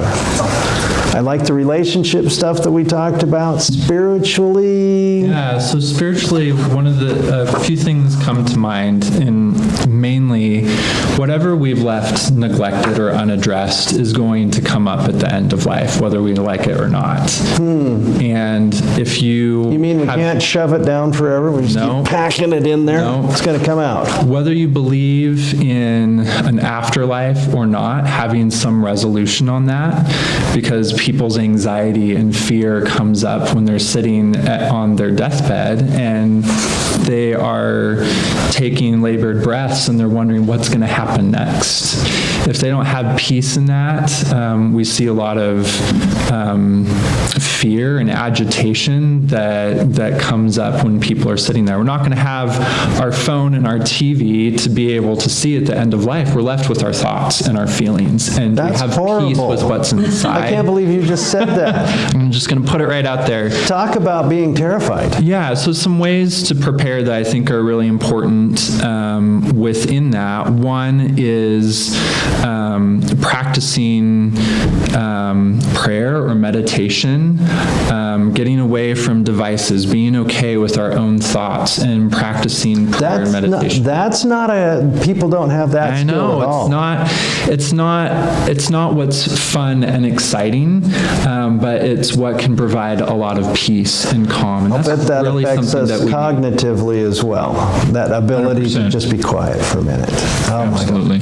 And if you have a particular spiritual belief, knowing what things that you want at end of life in particular. So practicing those over your lifetime, but what do you want at the end of life? What are your goals? And communicating that with family members, whether they have the same beliefs or not, making sure that they know what those things are. Because sometimes we find conflict in family, or people are, our loved ones are left guessing what they want at the end of life, and having those things resolved and communicated, I think, is also very important.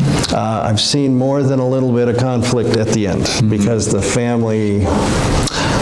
Well, mom or dad they were not clear with what they wanted to have happen, and then the kids are left guessing or I don't care what mom wanted. This is what we're gonna do. Yeah. Shannon, we got just a couple more minutes. Anything you want to add to what we've talked about? So, well, anything, we'll take it. Yeah, I mean, you talked about how we can become more self-aware, and I think part of that could come from work with a professional. If you feel like you are struggling emotionally, as many of us are, given what's been going on in our world and just in our maybe personal lives. So And I think we're changing, the society is changing the perception a little bit, hopefully, about working with a professional. Absolutely, you can do it online. I mean, it's something you don't even have to leave your house to do now. So just also seeking out those supportive people in your life and strengthening connections with them. And, you know, Drew in his work a lot of times focuses also on things like meditation and just self-reflection. So I think journaling, meditating, seeking out professional help, those are all things that can really help us to be more self-aware. Yeah. So we can identify when we feel we're starting to need more support. Been a lot of work on gratitude and expressing gratitude. There's just some tremendous studies have been done on that. Quickly, how do we get hold of you? You can reach out to us at amindforallseasons.com or call us at 208-378-2860. Keystone, how do we get hold of you guys? Keystone, you can give us a call or you can email us. Or headed to the website. We're also on Facebook. Okay, and the website is keystonehospice.org. Hospice.org. Very good. Thank you. Thank you. This was a great discussion. I know we could do a day on this easy. Oh my gosh. But we're not going to, so we're going to take a break. We call it the bio break, please. And we'll see you back here in just a few minutes.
Hello, welcome back. I'm Mark White with Idaho Estate Planning. We do estate planning, yes, and we do elder law, which that's a whole session in and of itself. What does that mean? People think that, you do contracts law, you do business law. When you do elder law, it's not a specific area. It's like 20-something different areas of the law for a particular group of people. So it gets a little bit involved. And like I said, that's another session. So welcome back. Thank you for being here. This is our second annual No Place Like Home conference. We recognize there's a whole lot of people that their plan is to age in place, and they think that means they get to stay in their home, and sometimes that's exactly right. And so that's something that we'd like to talk about a little bit today is some things that we can do to stay in our homes, because that can be a challenge. Thank you to Home Instead, one of our sponsors, and Blue Cross of Idaho, the True Blue Special Needs Plan. And thank you, Garden Plaza at Valley View. This has been a great setup for us, and they bring us food. I love that. Just throwing that out there. And it was really good. I had the peach pie. I can recommend the peach pie. I didn't get ice cream with it, but it was afternoon, and so one of the things this session, we've got two really qualified folks to visit with. And what do we want to talk about is figuring out that time maybe to bring in some help. Let me introduce who we've got. Ashley Seichi. Did I say that right? You said that correct. All right, very good. And you said that was Hungarian? Yes. Okay, I can speak Hungarian now. That's about the extent of mine, too. I had a lady in the office who is Dutch, and I was able to say, hello, how are you, in Dutch, and it freaked her out because nobody knows how to do that. And then she started talking to us, oh, no, I only know how to say, hello, how are you? Ashley is the Regional Manager of Business Development. That's a long title. I know. Can't you put a smaller one on your desk? And this is what I do. For Family Resource Home Care, you've been doing that about 2 years. Yeah. And you're located here. We are. Our office is located in Meridian. Got it. Yeah. And as always, your role is to build partnerships. And if you talk to Kathy, she's all about building partnerships, and she's wonderful at it too. Anytime you can pick her brain, I would recommend it. And so the idea is to get reliable in-home care and companionship. Correct. And the goal, which is what we're talking about, is to stay in home as long as possible. Mm-hmm. We recognize that's not always the case, but we're going to try to do it as much as we can. And Kathy is the community outreach specialist. Can't you guys come up like attorney? I mean, lawyer. I mean, those are pretty easy terms. Can't you guys come up with something a little easier? Community outreach specialist for Oasis Senior Advisors. I know that you were over at Revel Eagle. I was. Lovely place. Yes. And they struggled like everybody has with COVID, so there's much that you learned in that situation. I did. But I know that you absolutely have a passion for working with the seniors in the Treasure Valley. And you have tremendous background, a lot of experience to draw from. So, and then like you're on the committee of everything that I can think of. IGFA, which is Idaho Guardians and Fiduciary Association, which Carly and I are presenting to next week. So there you go. Yep. Now you know when to miss. Happen, Idaho Health Continuum of Care Alliance, and learn.org. And the thing I like about Learn is, well, it's like what we're doing here. We're just trying to get a little information out there, put it in there, and we're not going to be able to tell you everything that you need to know. That's like, oh my goodness, we could spend a day on that, just this topic. And so we can't do that, but if we can shoot you some ideas and some notes, so get your notepad out and a pen and take some notes, and then we're going to talk about how to get more information. But learn.org is a great place to start. Yes, it is. Excellent, excellent, excellent. Okay, so we've talked, this is our third day. We've talked about a lot of different things. The struggle that I have as an attorney is I kind of see in many cases that assisted living communities are kind of a standard. And let me explain why I see that, and then we can work back from that. Often there's really good food. So nutrition is a priority. Activities, there's a lot of activities. My mom's not so thrilled about activities, but the social, it's just huge. The ability to go down and there's somebody at lunch and you got somebody to keep an eye on you and all those good things. And so I kind of see that, and I know that people are resistant to that, and there's a lot of reasons. It's not like, it's all or nothing, yeah. But the COVID has helped a lot of people think they should stay home. I get it. And it can be kind of spendy to be in assisted living. So maybe we start with, okay, folks, it's not an all or nothing thing. We can gradually get there because you two can help us to maybe find some things in between being home alone and going into assisted living. Did I say that right? Does that work? Yes. So talk to me about some of those options. Is it, I got to have them in 6 hours a day. I've got to have somebody come in.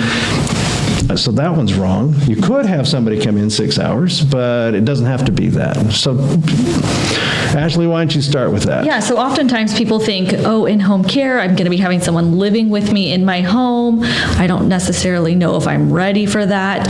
And it doesn't have to be that, and nor is it that many times.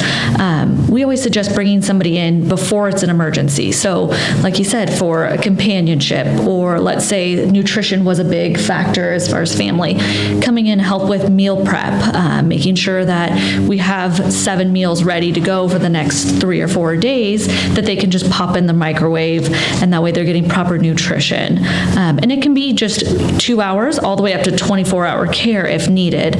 Like Mark said, the idea of aging in home is very attractive to people. They say 90% of people want to age in home. So this is something that we definitely focus on, and keeping that independence when it's appropriate. It's not always appropriate for in-home care, and then services like Kathy can come in and help navigate when it is appropriate and things like that as well.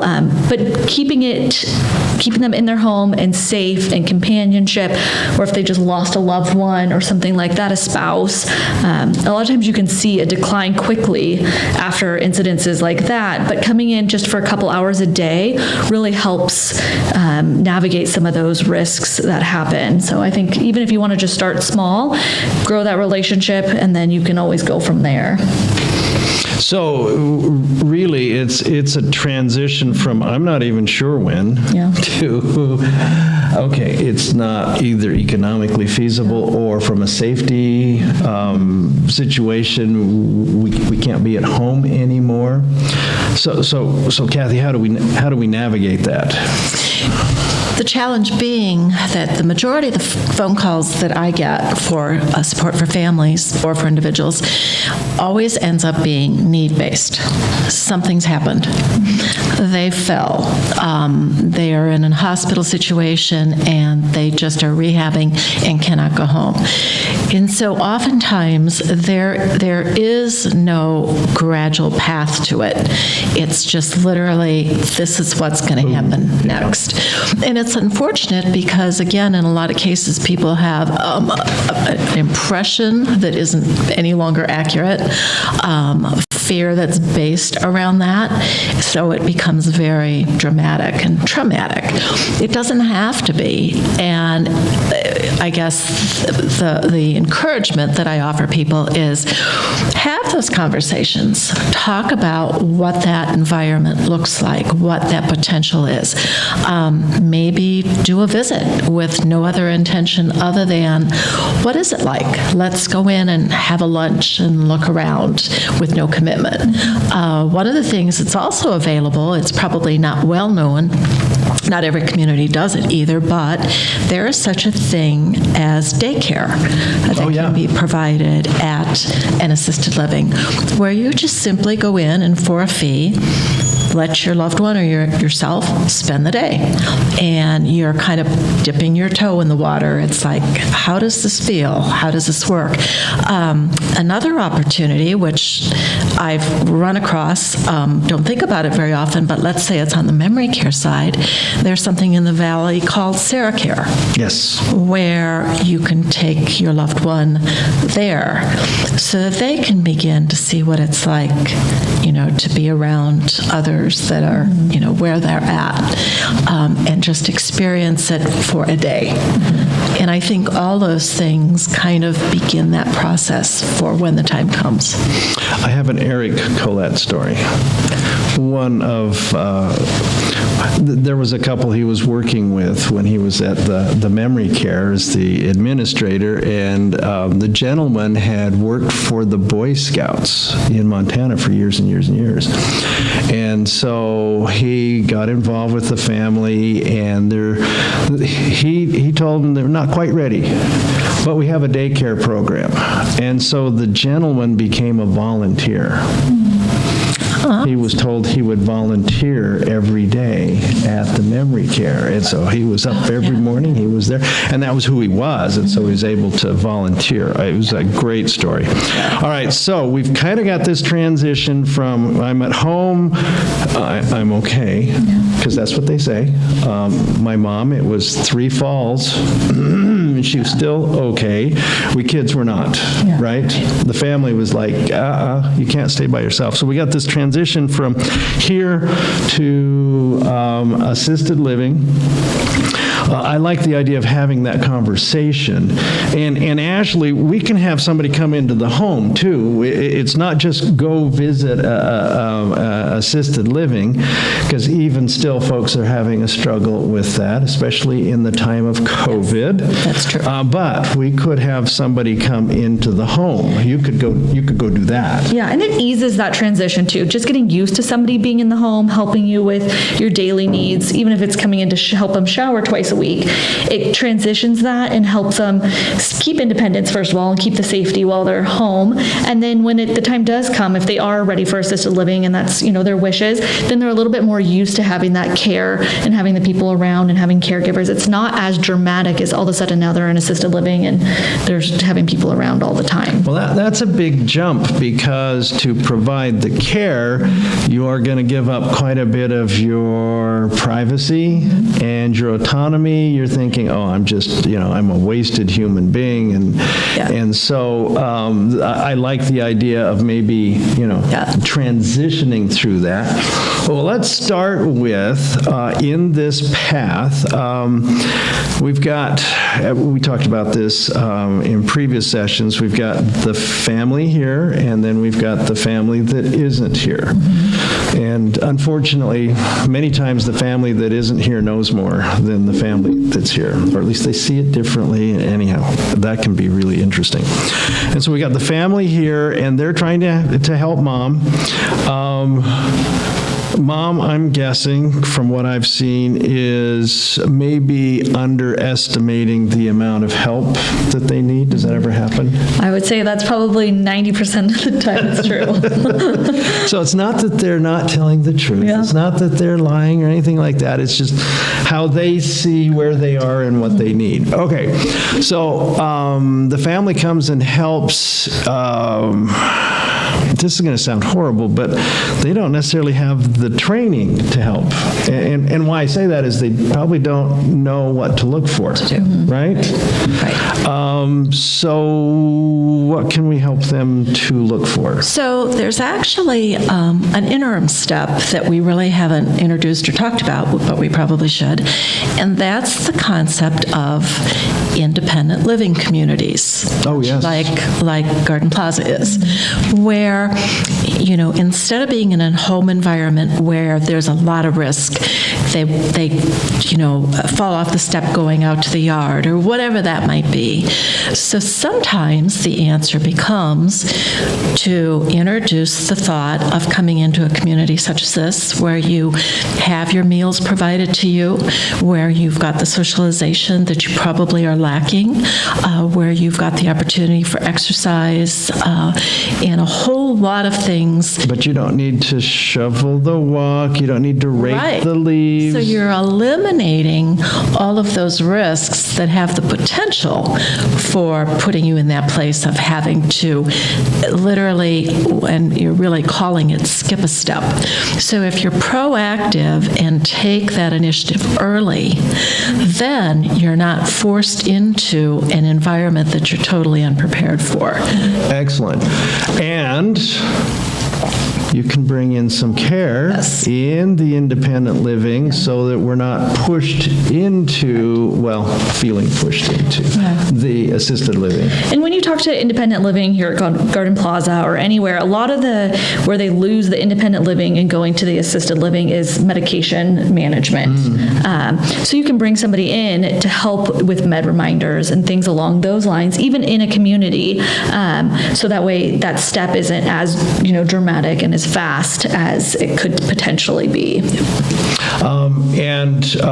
I know with Revel Eagle, and there's a number of others, but even here at Garden Plaza, you can come down anytime, and they'll show you around, and I think it's worth, even if you think it's 10 years away, it's worth coming down and having the visit. So I love that. Thank you. And Ashley, it's the same thing. Even if I don't, quote unquote, need any help right now, my family's just doing a bang up job, we could still have a visit.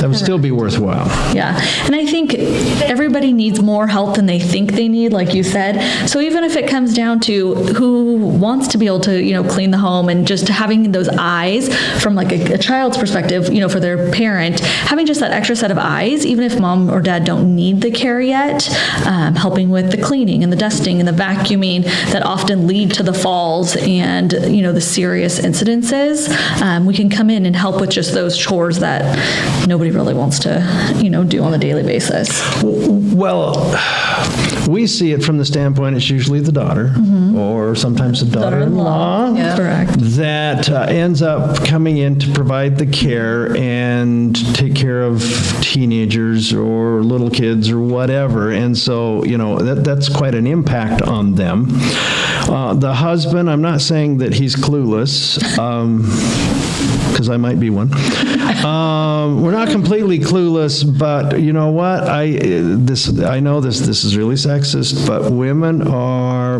nurturers. You're just good at it, and we're not necessarily. But that's a big impact on a wife and a mother and a daughter. And so a little bit of help could allow them to continue working, which these days, that's huge to be able to have that financial, stability. And so quitting a job to provide that is not necessarily the most economical, but bringing in a little bit of help could be. Correct. Okay, I love that. I'm just figuring this out as we go along. I know this is touchy with families because, they're pretty proud of how they're helping and all that. So do you visit with the families, and do you have a way to help them understand this? So what we always talk about is, typically I ask the families if they're local to come in with, the loved one. And a lot of times parents, and children have this relationship that when you step in and you become the caregiver, you lose that relationship that you guys have. And so now you're the caregiver, you're no longer the son or the daughter, and tensions start to build up because mom's not doing it how you want her to do it, or whatever the case may be, and has more independence than she may think she does, or whatever the case is. So if we can come in and let us be the caregiver and let us do the things that she doesn't feel comfortable with you providing, or whatever the case may be, that relationship will stay a lot stronger, as time progresses. Well, and I think that people completely undervalue that. I don't think they get that part of it, often until they don't need to anymore. Yeah. And then all of a sudden they go, I can be the daughter again. Another factor that comes into play with this that we're finding, which is interesting, and it's a reason for doing it sooner rather than later, is the economic side. So, and again, everyone waits to the last minute to even look at that part of it.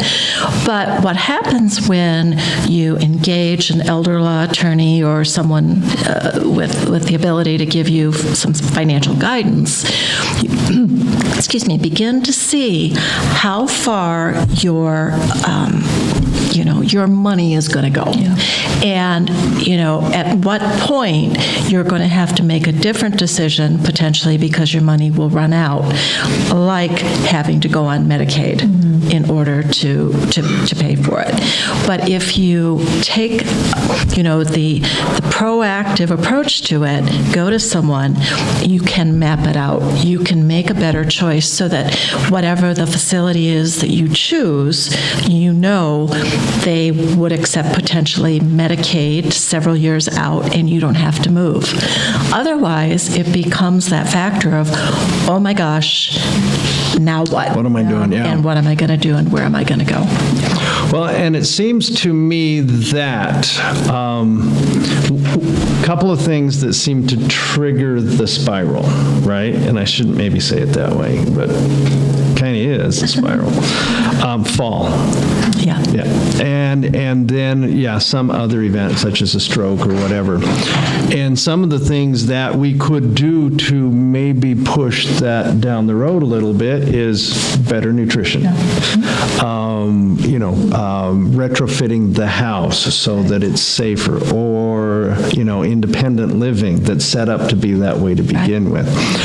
All right, and so we're going to come back to that, the ability maybe to push some of those catastrophic events down the road, which means if you want to be in your home, we can maybe push moving a little bit down the road, but let's maybe start back here with, all right, we're going to have to do something. And so help me. What can kids maybe keep an eye out for that would be some of those signs that mom needs a little more help than she's getting? Yeah, so the big one that you touched on is obviously falls, if there's falls happening. But even if you don't want that to happen, don't want that to happen. So even if you go to their home and you're noticing things like rugs in areas that would be dangerous. Lime green, shag, high pile carpet. Yes, or things even like missed medication. If you notice, you're going to her house for just dinner and you notice all of a sudden her medication isn't being touched. Sweetheart, are you going through my medicine cabinet again? And the answer is yes, I am. Yeah, because we do see a lot of times then confusion happens, and then they're stopping eating and the things. It's just a slow trickle down. So I think just knowing what to look out for, safety, making sure that there's handrails in the restroom if needed.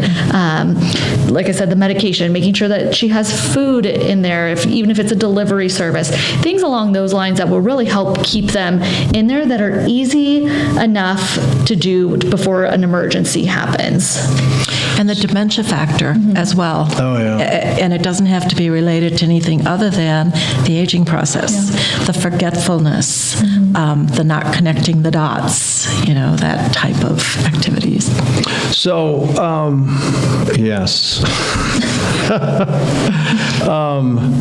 There are some other things maybe that you could talk about as well. For example, there's 13 newspapers on the front stoop, and those are stairs they shouldn't be going up and down anyway. But so they haven't picked up the mail. These are other things that they could keep an eye out for. Yeah, and we were talking earlier, even things like taking out the trash. If you notice that there's a smell in the home or the trash isn't being taken out, or you open the refrigerator to grab a glass of water or whatever the case may be, and you notice a smell when there's expired items.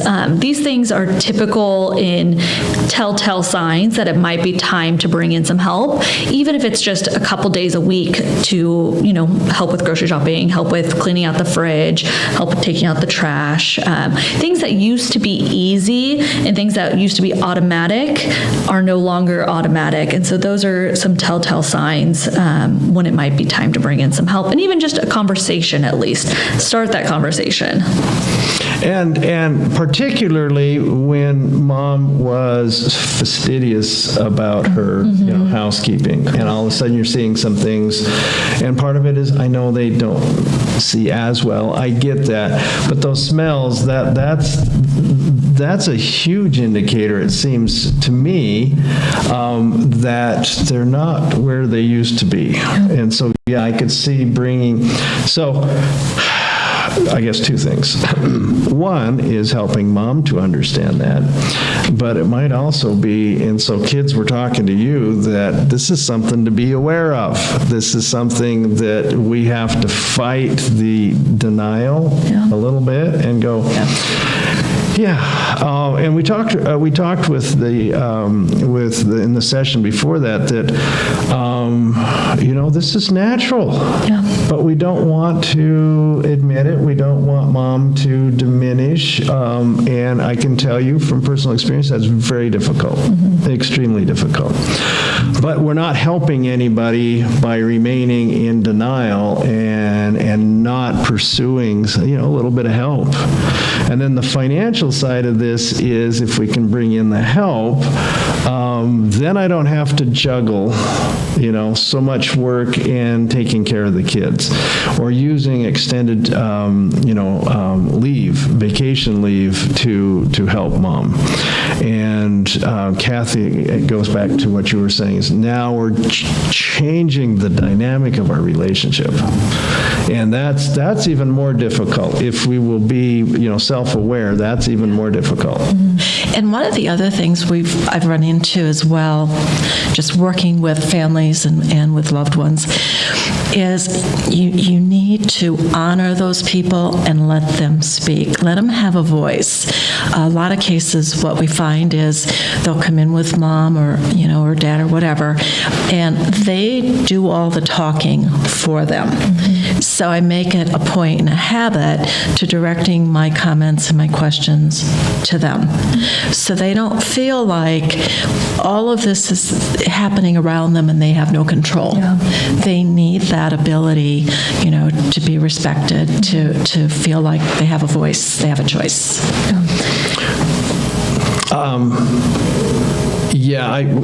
It's interesting. From a legal side, we see the same thing. The kids will bring mom and dad in and then tell us what we need to do, and at some point I have to kick the kids out of the room. All right, I'm sorry, I need to talk to your mom. And they don't always appreciate that. I know which families I want to work with when they go, you're right. We'll go wait out here. All right, so maybe there's something, if we'll pay attention, there are things that will tip us off. What are some of the things that we can then do,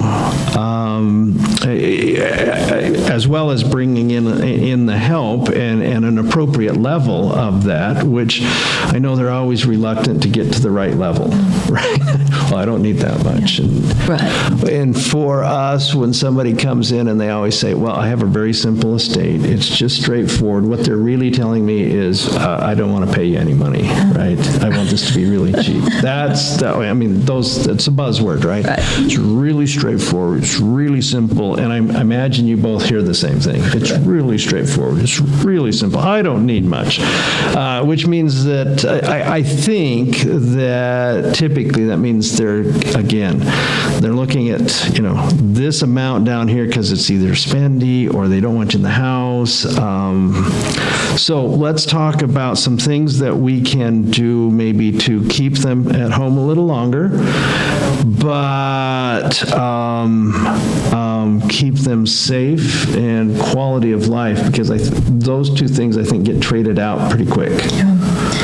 Well, we talked about it a little bit earlier that in-home care can get very expensive. If you're going to be wanting 24-hour care, that's very expensive. But it doesn't have to start there. It can be a relatively feasible service that you get if you're starting with the 2 hours, 4 hours a week, just for that help.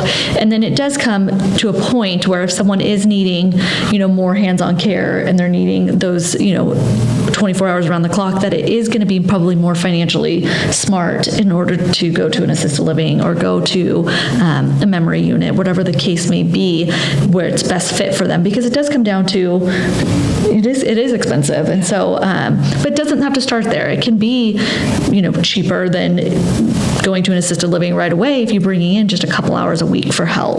Or it could be fall alerts, some of the technology that you can add to the environment, whether it's the cameras, or the apps where you can kind of just, and let mom or dad know, look, I'm not intruding. I just want to know that, if you have a need, somebody can be there to accommodate it. So. Got it. So that's part of that conversation with mom or dad is, all right, here are your options. It's like with the kids. Yeah. Here are your options. But you can this do is this, what you're this, and gonna do. this. Well, no, I think you need to let them, you need to help them decide what to do. So we've got some in-home care, which is awesome. We've got technology, which we've all learned, right? That's one of the outgrowths of the COVID, the age of COVID, is we found that a lot of our older clients they can handle technology. They just they were forced to do it. And they found out, I can do this. So I can talk to my kids. Oh, yes, you can. Anyhow, I would think we talked, we had some folks in last year that walked us through some of the things that you can do to make the house safer. So what are some of the thoughts there? What are some things that we can do to make our setting a little bit safer? Because safety is a huge thing for us kids. We're like, Mom, you're not staying here unless we're comfortable that they're safe. You have to look at the individual and see where those pitfalls might be. Obviously, maybe if they're in a walker, carpets, throw rugs, those types of things just aren't appropriate. Now, is it feasible in all cases to replace it with wood floors? Well, maybe not. But again, we talk about removing all of those traps. Something as simple as their small dog, little animals can be something that. I think they should be removed. Well, I was just going to say, not that you're going to remove them, but at the very least, create a space and a way to be able to manage that for them so that they're not. Even something as simple, my grandma had a stroke a couple years back, and her shoes, she had laces on them, and something as simple as getting new shoes, we find is easy, relieving that trip hazard, removing the bathroom rugs.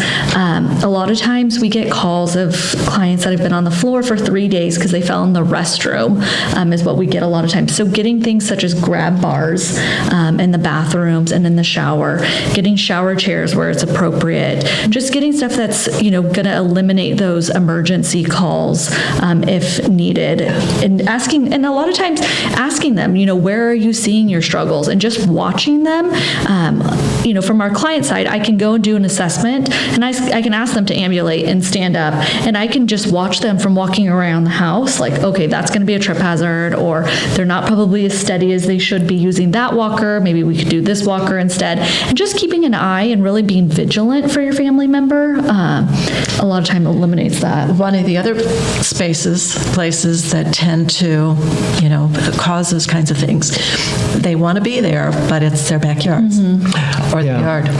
And, whether it's an issue of having a ramp or something that they don't Even have a handrail. Oh my gosh. Exactly. The problem is, as my girlfriend's mom did, is she wanted to go out and do something in the yard and tripped on a stone and fell, And my mom was there for 3 hours. Yeah. Difficult to say, Mom, Dad, don't go there. Because it's what they do just naturally. But somehow either making it safer or more education that you just simply can't. So it seems to me this comes back again. We've talked about a number of these now, is kind of the family council, where you sit down with mom and dad, and you start having those conversations. You've told us you don't want to go into a home. Well, we're going to talk about that. But one of the other options is to make you safer here, right? I mean, that's a conversation. And we even will come in as family resource, and we will, talk to them and have that conversation months and months out, just beginning the conversation. And then a lot of times we'll get a call 6 months down the road with somebody that we've already talked with and met with, and all of a sudden they're ready, But I think starting that conversation early and giving them, time to transition, or even if you're the client and you're the individual, a lot of times it takes time to process and digest and making sure that you're making the right decision, interviewing who you think would be a good fit for you. Again, if we can avoid the emergencies like the family calling or the individual calling, my wife fell and I can't get her out of the bed anymore. Those are situations that we want to try to avoid. So, call out multiple people, call out multiple companies, see who fits for you guys, and then go from there. Tell yourself, okay, in 6 months from now, I could see myself using a service like this. It doesn't have to be an emergency situation, and we prefer it not to be. Yeah. So we can certainly do things around the house. Ramps, I've seen some of those front steps and they're crumbling. And my mom had a place that had like 12 concrete steps. Fortunately, she never fell down them. She was very careful, but there was no hand railing, right? And that's scary. Perhaps there comes a time when you shouldn't collect the mail. Or you need somebody, it would be good for you to have somebody help you collect the mail. Eric, Colette was here just, we need activity, I get it, but we need to be safe in that activity as well. Groceries. That was the thing for my mom, I think, that put it over the top, was going to the store, grabbing a cart, buying the groceries, going through the checkout, getting those to the car, and sometimes you get some help to do that. But then when she got home, she had to go up those 12 steps, put the groceries away, and then cook her own cook her own meal, and then leftovers. She hated dealing with the leftovers. There are things, though, that we can talk about there. There are other options for that. There are, and even if we were talking about activity and wanting to remain active, having somebody in there just to make sure that you're safe during these activities, making sure that there aren't falls and making sure that, you're having some help down those steps, can all eliminate the emergency situations, but still allow for the activities to occur. If you enjoy going to get your mail, obviously there comes a point where it's probably not appropriate, but just having somebody with you and making sure that that activity is still safe, going going to the grocery store, making sure that there's somebody to drive you, to get the groceries in for you, get them out for you. A lot of people still enjoy going to the grocery store as that activity to, remain independent. So I think having some help to keep those activities going a lot of times is the key. And if we get to the point where they can't do that, then there are resources. Correct. That can get that done for us. Like what? We can go grocery shopping for them. We can order them groceries. A lot of times we'll communicate with the family members and make a list or say, things that she's out of, and they'll just do Walmart delivery or, DoorDash, things along those lines that will bring the groceries to the home, and the caregiver is able to put them away and help, meal Another prep. result of COVID, because so much more of that became available. Yeah. And it really became a benefit to the senior community, probably more than anyone. All they had to do was make a phone call or, use their computer and place an order. And again, this is when that family council with mom and dad and maybe with the professional can come in and say, all right, I don't know how much longer we can do this. We need to think about this. And so it's being intentional about this. So we've got the help in, we've got better organized, we've pushed off issues, hopefully, diminished that event that would, really push us along. When then do we really need to talk about it's time? So we talked a little bit about some of the things that you might observe happening.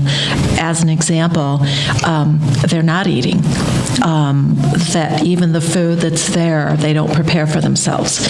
So all of a sudden, diet becomes a problem. Another possibility or potential problem becomes a couple where maybe one needs help, the other's trying to provide that, and then the other becomes as much at risk as the individual that needs the help.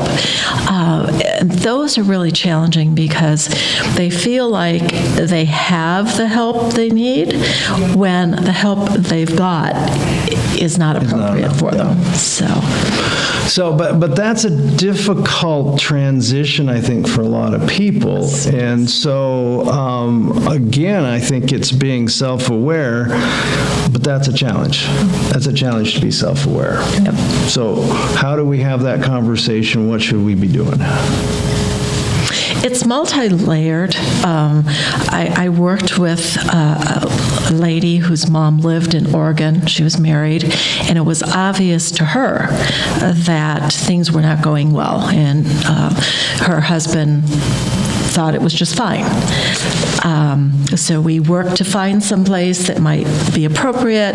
At the end of the day, the husband intervened and basically said, no, she's fine. So, you've got the family dynamic piece you've got to navigate through. And sometimes there's not a lot you can do. You have to back away and just let them come to the space and time. Unfortunately, it's an episode that usually drives that. Unfortunately, yeah. We oftentimes will, get in there before, hopefully it's emergency, and then just pointing out situations like if the spouse is taking care of the other spouse, look at she's no longer getting her hair done like she used to. She's no longer going to the grocery store or going to Bunko. These things that she loved, she's no longer able to do because she's taking care of you. And, it's out of love that you're reaching out, and I know that you want to help. So just pointing out those things that she's now missing out of these things, or he's missing out of his golf trips that he did, oftentimes is enough for somebody to be like, oh yeah, you're right.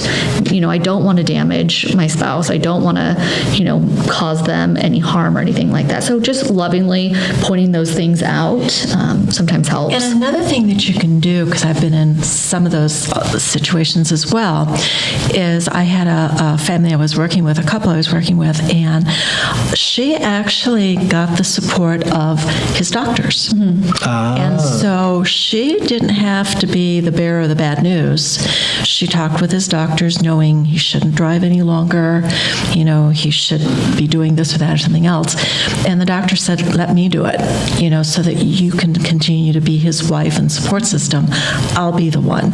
So that's another avenue you could potentially use, is to engage the support of the caregiver, or the skilled medical. And it seems to me you mentioned this, and so let me come back to it, because now we need to push it a little further, and that is go visit some places and talk to people. Yep. And for Mom, she's very social, so she likes to collect friends, which she does very well. And so I think that was something that she didn't realize until she was there. And she started talking to people. And just realizing not every place that you go, your first place isn't maybe necessarily going to be the right fit, but just having an open mind and visiting multiple places, like you said, the social aspect for some people or the nutrition for others, there's avenues that are... And there's different ways to approach it too, because I've worked with families where they're both deer in the headlights. They're the family's afraid, the loved one's afraid, and so sometimes you're better off if you take the family first, introduce the concept, get their understanding and buy-in, rather than taking the loved one with them together, because what happens is they're feeding off each other, and if they see a reaction that the other one has, they tend to back away, and you don't accomplish what you set out. So. Oh yeah, I hadn't thought of that, but that would that would make sense. Where do you start? Because, we have a handful here in the Valley of assisted living communities. How do you start this? Definitely using services like Kathy's, or, there's other services in the Valley too, but that are reputable and will take you to multiple places and give you an unbiased opinion, I think is a good place to start. And then the process becomes one of talking to the individual or to the family and finding out more about them, obviously. Geography matters, perhaps. Yep. The kind of environment that they're used to. Are they outgoing and friendly? Would they do well in a large community? Or are they very insulated and isolated, and they just simply like being on their own? And that kind of dictates the size of where you'll take them. Another factor, too, is we've got a lot of new, wonderful, bright, shiny communities, and yet the individual is very old school. They're used to a very homey type of environment. And so those kinds of things also kind of dictate where you're going to introduce them. Yeah, for like my mom, it would be, actually my wife would be worse. Did I say that out loud? I don't want to spend money. Right. And it's maybe not an issue of whether or not they have it, it's they're just frugal to begin with. Right. And so when they see the bright, shiny, or they may go, no, this is not us. Mm-hmm. Yeah. So there's some work that needs to be done there. So I like the idea of maybe getting the kids out a little bit and look at some places, because I just find that all the time. People don't have a really accurate idea, one, of the in-home, the help that they can get, or assisted living communities. They really truly don't understand, and I get it. I worked from a 50-year-old impression of the home, for a long time, and so assisted livings came in around in the 80s. That was kind of a new thought, and that was, and then it was a number of years before I'd actually even gone in, and now that I've been in, especially with the old man band, my opinion has changed dramatically, especially the independent living. Mm-hmm. And so that's a great option that's available for people as well. what are some questions that people should ask, or what should they be thinking about when they go visit? Oh gosh, there's an array of them, and I will tell you that one of the services we provide is we actually not only schedule the tour, we go with them on the tour, and then we ask the questions they don't know to ask. So and let me point this out as you say that, because there are people out there going, well, I wouldn't even know where to begin. Well, you don't have to know. Right. That's the beauty. Right. They don't have to know. Right. There's help. Exactly. So what you're doing is you want to understand, what is behind the shiny penny that you're looking at when you first walk in. So you want to ask questions about the dietary side of what they're offering. Do they offer special meals? You want to know things about the caregiving side, obviously. What is the caregiver staff ratio to the resident? How many of them versus how many of the residents? You want to understand, obviously, activities. What are they? How often do they provide them? What is the engagement between the residents and the staff? Those are kinds of things you also want to observe. And if you see something that's off, you need to make note of it. Ask to have a meal. A little more difficult now during COVID than it used to be, but it was pretty standard back then. Then another thing that is sometimes recommended is sometimes showing up at a facility unannounced. Okay, a little bit off time, right? Yeah. Where they're not prepared for you just because you're there for a tour. And you might see something that you wouldn't have observed otherwise. We're almost out of time. We got like a minute and a half. First of all, thank you. How do we get hold of you? Yes, so I can be reached at, and I will give you the phone number because that's the easiest way, or text message. So 208-573-4658. Or my email, which is more difficult, is klacina@youroasisadvisor.com. And certainly can go to a website, I'm sure, and get more information and work their way through you. Yep. Ashley, how do we get hold of you? And you can give us a call as well. We're located here in the Valley. Our number's 208-376-5515. Or you can go online to Family Resource and you can check out the website. You can even fill out like an inquiry, or if you have questions, we can start out with an email if that best fits you, and then give you a call back and just chat over some of the questions that you may have. A few seconds left. Just a quick takeaway. What should they take away from today? Just prepare yourself. Ask questions. Don't wait till the last minute. I think that was a takeaway that I might have offered the last time I was asked. But just make sure that you're educating yourself.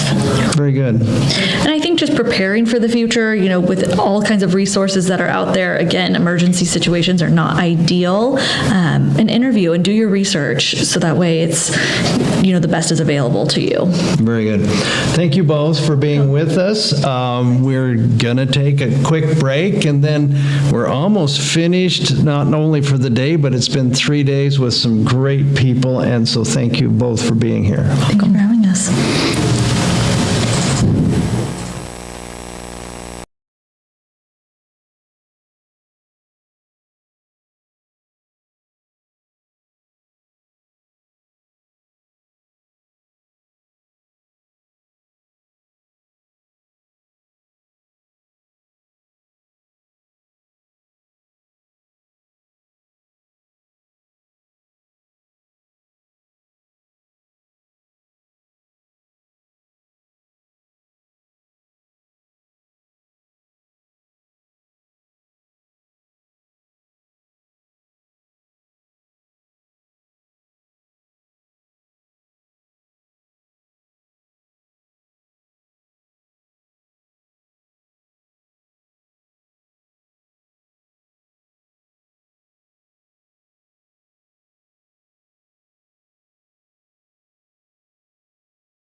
So, good afternoon now. I can't say good morning, but good afternoon now. If you've been with us this whole time, thank you. Awesome. Congratulations. We've had some awesome presenters, and we've got two more that are just awesome. And I'll get to that in just a second. If, this is the only one that you picked up, well, what you should know is this is the second annual No Place Like Home conference. And Carmen, it doesn't mean in the house they grew up necessarily. So hang on, don't jump yet. But we do have so many people that want to age in place. They want to age in place, and in their mind that means in the house where they raised, 4 or 5 kids. It's 4,500 square feet, and anyhow, we'll talk about this in just a minute. But we want to thank our sponsors, Home Instead, thank you, and Blue Cross of Idaho, the True Blue Special Needs Plan, thank you, and our host, thank you, Garden Plaza Valley View. They just have been wonderful. They provided this room, which is awesome. It's worked out extremely well. Thank you. You're very welcome. Our pleasure. And they bring in food from time to time, and that's just been lovely. Thank you.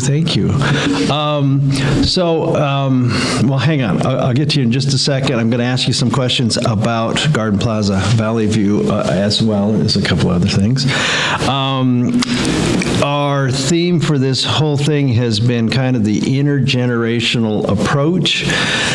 We work with a lot of folks that are I say the baloney in the sandwich generation. They're the ones that are in between. I know how that is. And so today's kind of how to from surviving to thriving. And what we'd like to do in this segment is talk a little bit about preventing the future crisis. And so now let me introduce the awesome people with us.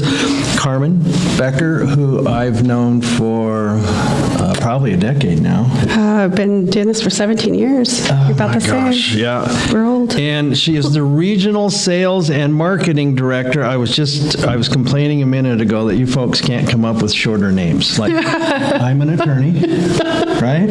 I'm the attorney. But Regional Sales and Marketing Director, Garden Plaza at Valley View. You've been in the industry, what'd you say, 17 years? 17 years. And you have done a little bit of it all. You've seen the transition from home to independent to assisted living. Skilled. And skilled. Oh my goodness. The full transition. So you've got a pretty good background to draw from in our discussion today. So thank you. That'll be totally awesome. And what else would you like us? I got this whole card here, but what else would you like us to know about you? I think just the passion that I have for this industry and for this valley. You have that? I've seen it many times.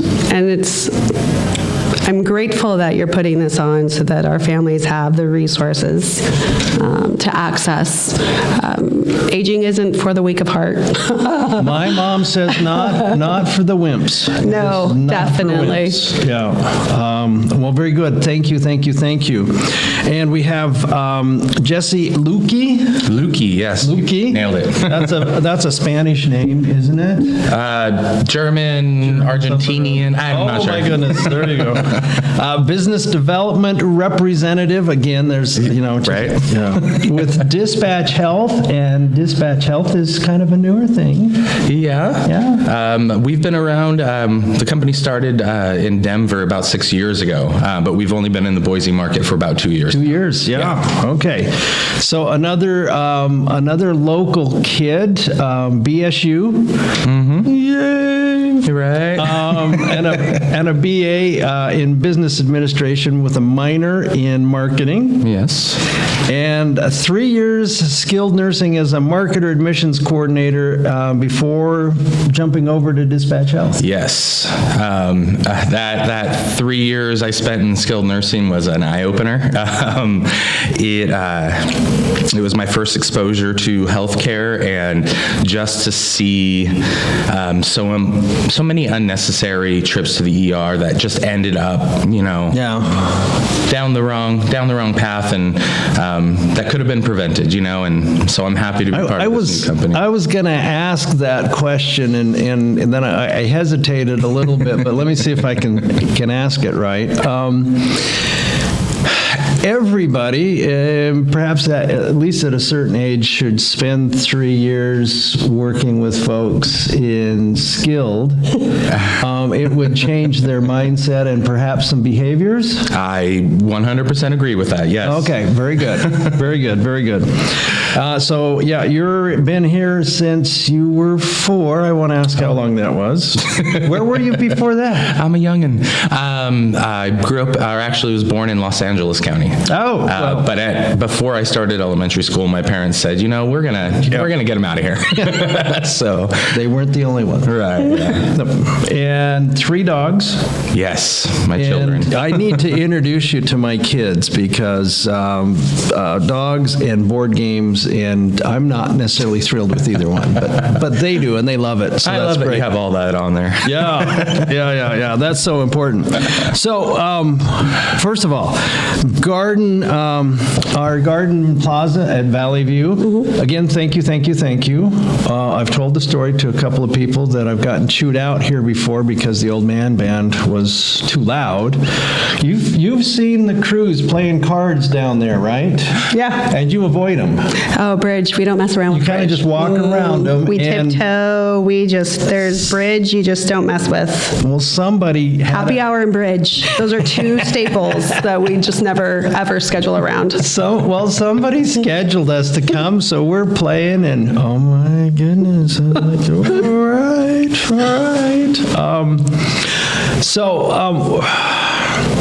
We've covered kind of the gamut over the last 3 days, and so today we're kind of pulling that together. And I want to talk about, transitioning, being safe, which as the child of someone who was at home when the rest of us kids thought we needed some help. After the 3rd fall, and then she moved to a place that had concrete steps, that's a concern. I think that's a huge concern to people. So let's start with safety. Talk to us about safety. What can we keep our eyes on, and then what can we do about it? You want to go? Sure, absolutely. So coming from my standpoint with Dispatch Health, when we're able to come into the home and visit these patients, we have this unique ability, aside from other healthcare providers, to actually look at the home and see the risks that are in that home. So it's looking for, those fall risks, those loose rugs on the ground that can slide, the cords that are sticking out, the things hanging on the wall that you're going to bump your head into, things that you never thought much about when you were younger. But as you get older, they can be pretty nasty. So it's keeping an eye out for that kind of stuff, and trying to negate as much of a possibility as running into that. So I need to back up just a little bit. We didn't do dispatch the best introduction. Why don't you take a minute and then explain what dispatch does and why you're talking about going into the home? Oh, sure. So in a nutshell, Dispatch Health is a same-day urgent care, mobile urgent care system. So how it works is if you have some issues that you think driving down to the urgent care would be something beneficial for you, you can give us a call instead. We will triage you over the phone. We'll figure out what's going on. We'll send a crew out of a nurse practitioner or a physician assistant out to your home along with an EMT trained technician. They'll treat you in your home. They can give you first dose antibiotics or steroids, Lasix. We can do EKGs, IVs, catheters, all kinds of stuff. We then call in prescriptions for you to your pharmacy. We send all your notes over to your primary care provider or your home health agency, your hospice provider, and then we follow up in 3 days to see how you're doing, and we then follow up with your primary care provider as well to ensure that you're still getting that care. And this is especially useful for people who just can't get out of the home. Granted, there is still a need for ER services, But one of the things that the advantage that you were mentioning was once you get into the home, then you can see the environmental factors that are going on, and you can bring that to play on what it is that you do or diagnose or what you prescribe. Exactly. Not an advantage that most, PCPs have or, doctors in the hospital. They aren't able to get into the home and see what it's like there. So we can make those changes. And I'll add that this is one of those services that we utilize a lot in our community in independent living because a UTI gone septic, we have President Clinton now, or former President Clinton, in the hospital because of sepsis. And when you have an elderly person that has limited mobility or the ability to travel to urgent care, calling in the dispatch to have mobile labs done and be preventative is long-term beneficial. Right now, we don't have a hospitalization. Right now, with COVID, the primary care physicians and internal medicine docs have been reallocated to the hospital. Yeah. So their practice hours are cut short. So this is an excellent way for families to avoid unnecessary hospitalization and cut those urinary tract infections in half before it does get septic.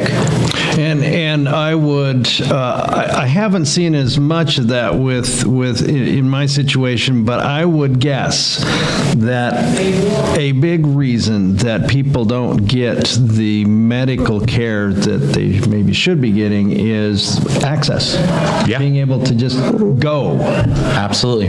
And this is, and okay, so I can call my son and he can come get me, but then I have to get up, I have to get dressed, and I don't feel like it, and things are going on, and da-da-da-da-da. And this is a way for them to receive it without leaving the house. Exactly. And, still people are still resistant to trying it, but I promise, you try it once, you get over that first hump, and you'll love it.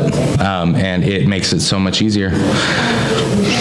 Yeah, so let's jump back for just a second. We talked a little bit in the last session about independent living. I'm going to try to connect the two in just a minute. And I've been pretty good so far, I'm just saying. But independent living can just be an awesome in-between step between being at home and being in, say, assisted living. I think that's underutilized quite a bit. I think that there's two things. We have never in humanity dealt with the chronic comorbidities, the diagnoses that we're dealing with today. Well, add to that fact that we are living longer. We're living longer. We've done that, but like you said, we're dealing with heart failure, dementia, all of these combined. Well, we used to just die. Exactly, right? It was easy. Way to put it lightly. I love it. And so when we think about our parents living at home, what COVID, the beautiful thing that COVID has brought to fore, right, is now we have quantifiable evidence of what happens when we isolate and when we're confined, right? And so when we are isolated in our home with these comorbidities, 50% stroke increase, dementia, what was that, 42% increase. We now have the physical and the statistical data of what being homebound, being without a community, being, confined, how those exacerbate those comorbidities. And I think that's the beautiful thing about a communal living, whether that's assisted or independent or in a small certified group home. That communal living, we are social creatures by habit, by nature, and we need that support of each other when we don't have that, whatever that may look like. So independent living is that bridge where mom and dad may not be safe enough, or that the household chores become too much. Mowing the lawn, fixing the drain, the tasks of just being is already consuming. So let's just take the maintenance away and provide some activities and meals and let them enjoy it. Well, that was one of the things that kind of pushed Mom to make the decision to move into an independent assisted living community, was the meals, the food. Going down and buying the groceries, parking the car, going in, buying the groceries, filling It's hard to cook for one. And you know what? She couldn't stand it after a while. She just was not. In fact, here's the story. We were looking at a couple of places, and there was one that wasn't on our schedule, but we'd seen it as we drove by. She said, well, I'd like to go look at that. And as we were pulling out of that, there's a nice little over 55 community, and she was a bit over 55.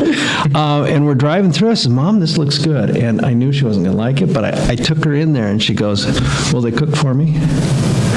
And I said, no, they won't cook. They won't buy your groceries. They won't put them away. She goes, well, I don't want anything to do with this. Well, and so that was the thing that kind of put her over the top, was, hey, I don't have to fix a meal for myself and then deal with the leftovers and, all of that. And so that really helped her make that decision to make that move. So I love that. So somebody could move into Garden Plaza or independent living to begin with. I like the over 55, the little patio communities and that, but it's nice that they've got somebody making sure they're getting their nutrition. Yeah, and a lot of, I'll speak for our community, we do security checks, and you have oversight of what's going on in your community. So that way, if you know that Margaret hasn't been down for dinner, you're going to Margaret to see what's going on in her world. So it's just that added reassurance for families. Or conversely, if we start seeing that Margaret is a little wonkier than normal, call in dispatch health. Hey, what's going on? Family, this is what we're noticing. Can we go ahead and get some mobile labs going on? Just to make sure that she is medically sound. It truly takes a village these days to care for our aging parents, and having a team of professionals that have your back and understand the family's needs and dynamics to guide us through this process is critical, more than ever before. Well, again, especially if we're going to live longer, but we're going to deal with those comorbidities, we need a situation where we're safe and protected. I go visit Mom, and we go to breakfast, and there's always the talk, well, Margaret didn't come down this morning, so what's going on? Did you check on Margaret? How's she doing? And here's an understated one. They have to brag about their kids and grandkids.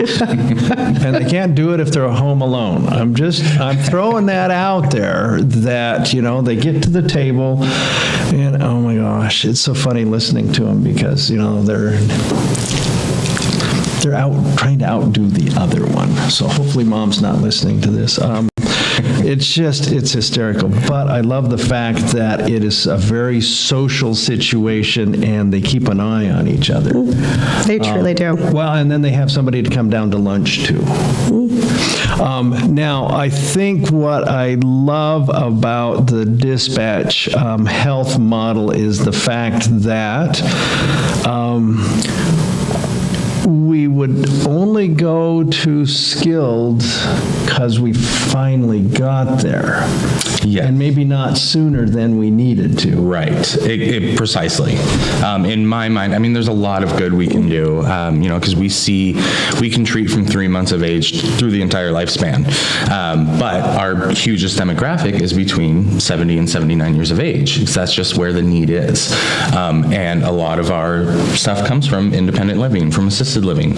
And I see it, I want to keep them there as long as we can. When I worked in skilled nursing, I saw typically it was a UTI that developed. If this person already had dementia or Alzheimer's setting in, it just exacerbated it so much worse. And next thing you know, the stressful transition to the hospital, the unfamiliar environment, they're agitated, they're combative maybe. Next thing you know, they're in the hospital for 2-3 weeks. And if they're lucky enough, we can find a skilled nursing facility for them to go for a few days, a few weeks, and with any luck, make it back to where they were at the beginning. Yeah. But now they're thousands of dollars in debt, a whole cabinet full of extra medications. We don't want to see that. We want to keep people comfortable where their family is and where they want to be as long as we possibly can. So we're throwing out 2 options to families. So, and we're going to talk in a minute. We've talked a few times about often it's the family that has to make the plan, has to do the planning. So what we're suggesting are 2 options that can keep mom and or dad in a situation that of their choosing, and we can do it for a longer period of time. And so when we said, the name of our conference is No Place Like Home, I have in my brain over the last few years kind of set assisted living and or independent living as the standard, meaning for safety, for activity, socialization. And if you are going to stay at home and age in place, it seems to me that you need to be looking at, well, how do I match that standard? And it's not necessarily an easy one to match at home. But dispatch health is a way to kind of match that standard. We want to be safe at home, and being able to get in and get eyes on helps immensely. And it seems to me that we can also work on our concept of home. What's home? Yeah, so home is where your heart is, really, right? And what I tell families is, because oftentimes I promised mom I'd keep her in her home her whole life. Oh, I know. That is an amazing feat considering your mom. I don't think we've only said that a dozen times. Yeah, right, and that's okay. You know what? If you want to exhaust every opportunity to keep your word as you saw it then let's go ahead and contact your doctor. Let's see if we can get some home health to see if they can have occupational therapy to come and look at the house and see if it's safe, physical therapy to get you strong, mobile, maybe some speech therapy for cognition. But if at any one of those times, any one of those professionals, PhDs, say, hey, this may not be the ideal place for mom, that we have to have an open mind and heart to say, Mom, we tried everything we could to keep you in your home, but we want to spend more time with you, and we want to have more memories with you, and in order to do so, we need to get you in a safer environment. Home is wherever family is. And it can be in your home. Conversely, it can be in independent living. It can be in assisted living or in memory care, right? Home is family, and that's when family comes together. Yeah, I think it was Kathy Lucina said that, you know what, your house is a box and it's got stuff. That's not home. You know, home is a different concept. And so I think so let's back up. Please don't tell your mom or dad. Do not, raise your right hand, put your left hand on the Bible. I swear, don't do that. Because I think what you really mean when you say, Mom, I won't let you go in there, what you're saying is, Mom, I want to take care of you. I want you to have a high quality of life. I think that's what they're trying to say. Yeah. So don't say it that way. Say, Mom, I want you to have the best life possible. And that isn't always in a box. Well, and we've had that conversation with clients where we've had the mom who had a 4,500 square foot home up on the bench of all places, or in the foothills, sorry, and she's driving up and down, and oh my gosh, and the yard was huge, and her comment to me was, well, I'm hanging on to the house for the kids, right? This is where they grew up. I'm hanging on to the house. I said, well, fine, let's call them. It was horrible. That was the worst thing I ever did. And it said, so Mom is hanging on to the house for you. And why is she doing that? I don't want the house. The other child, I live in Chicago. I'm never going to need the house. Well, that was the first time that she had really considered the possibility that, I don't know, that's not, I'm hanging on to it for a different reason, which was horrible to do to her, because now she had to think about, well, why am I hanging on to it? Should I be here? And 4,500 square feet, anything over about 750 feet for Mom? Yeah. It's a lot of dang work, and we got to take care of that. So, give me some ideas then, or some concepts about moving from the box that's our home. And I say it lightly, but I get that there's a lot of memories in that are tied up in that. Dee Childers talks about doing the planning based around, different values or principles. And what's your value? So how do we figure that out? How do we help them to make decisions to either bring in help at home or to take the intermediate step to, independent living? How do we do that? I always tell families that we have to honor and recognize that this is a mourning process, right? They are going to have those same emotions as mourning the loss of a loved one, because that house to them represents so much. And if we honor those feelings and understand that they're going to have resistance and anger and outbursts of crying, before there's that acceptance, our job is to honor that and guide them through those processes so that we can help educate them and get them to that safe place.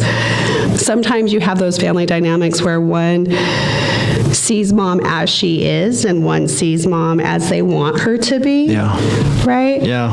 And if we can No. None of the kids see her as she is. They see her as she was and or how they would like her to be, but boy, it's hard for them to see her as she is. Because that's the passing of the torch. I know. Right? I know. Yeah, it's tough. It's hard. It's hard seeing your matriarch or your patriarch no longer that, and that passing of the torch. Now you are your mom and dad. And that's a hard thing even as an adult child, as I'm getting all emotional, to face. And so if we say, let's just all pretend that this is really where Mom is, whether we believe it or not. If this is where Mom truly is, then what would she need?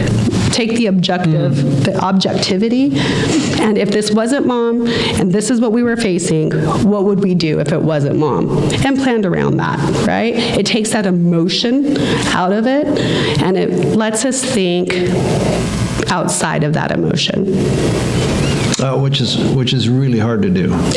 When you're faced with it, Yeah. it's awful. Oh, I can speak to that, so no, we won't go there, 'cause I don't like to cry on camera, I don't like to cry anywhere. So, Jesse, are there some health issues that maybe we should make sure we're a little bit secure in before we have this conversation with Mom? Are there some things that maybe we're missing, and don't we want her in the conversation? Well, yeah, absolutely. I mean, when it comes down to it, it's his decision. And I know both of you understand how difficult of a decision that is. I've seen so many people come to, skilled nursing, which is, that one step away from the hospital, which there's a need for it, but I hate to see people end up there right away. So yeah, the whole family needs to be in on this conversation, and it's a matter of making them realize that if you don't take the small steps now, you're going to take a really big leap 10 years down the road, and it's going to be even scarier, and it's who knows what kind of life you're going to have after that.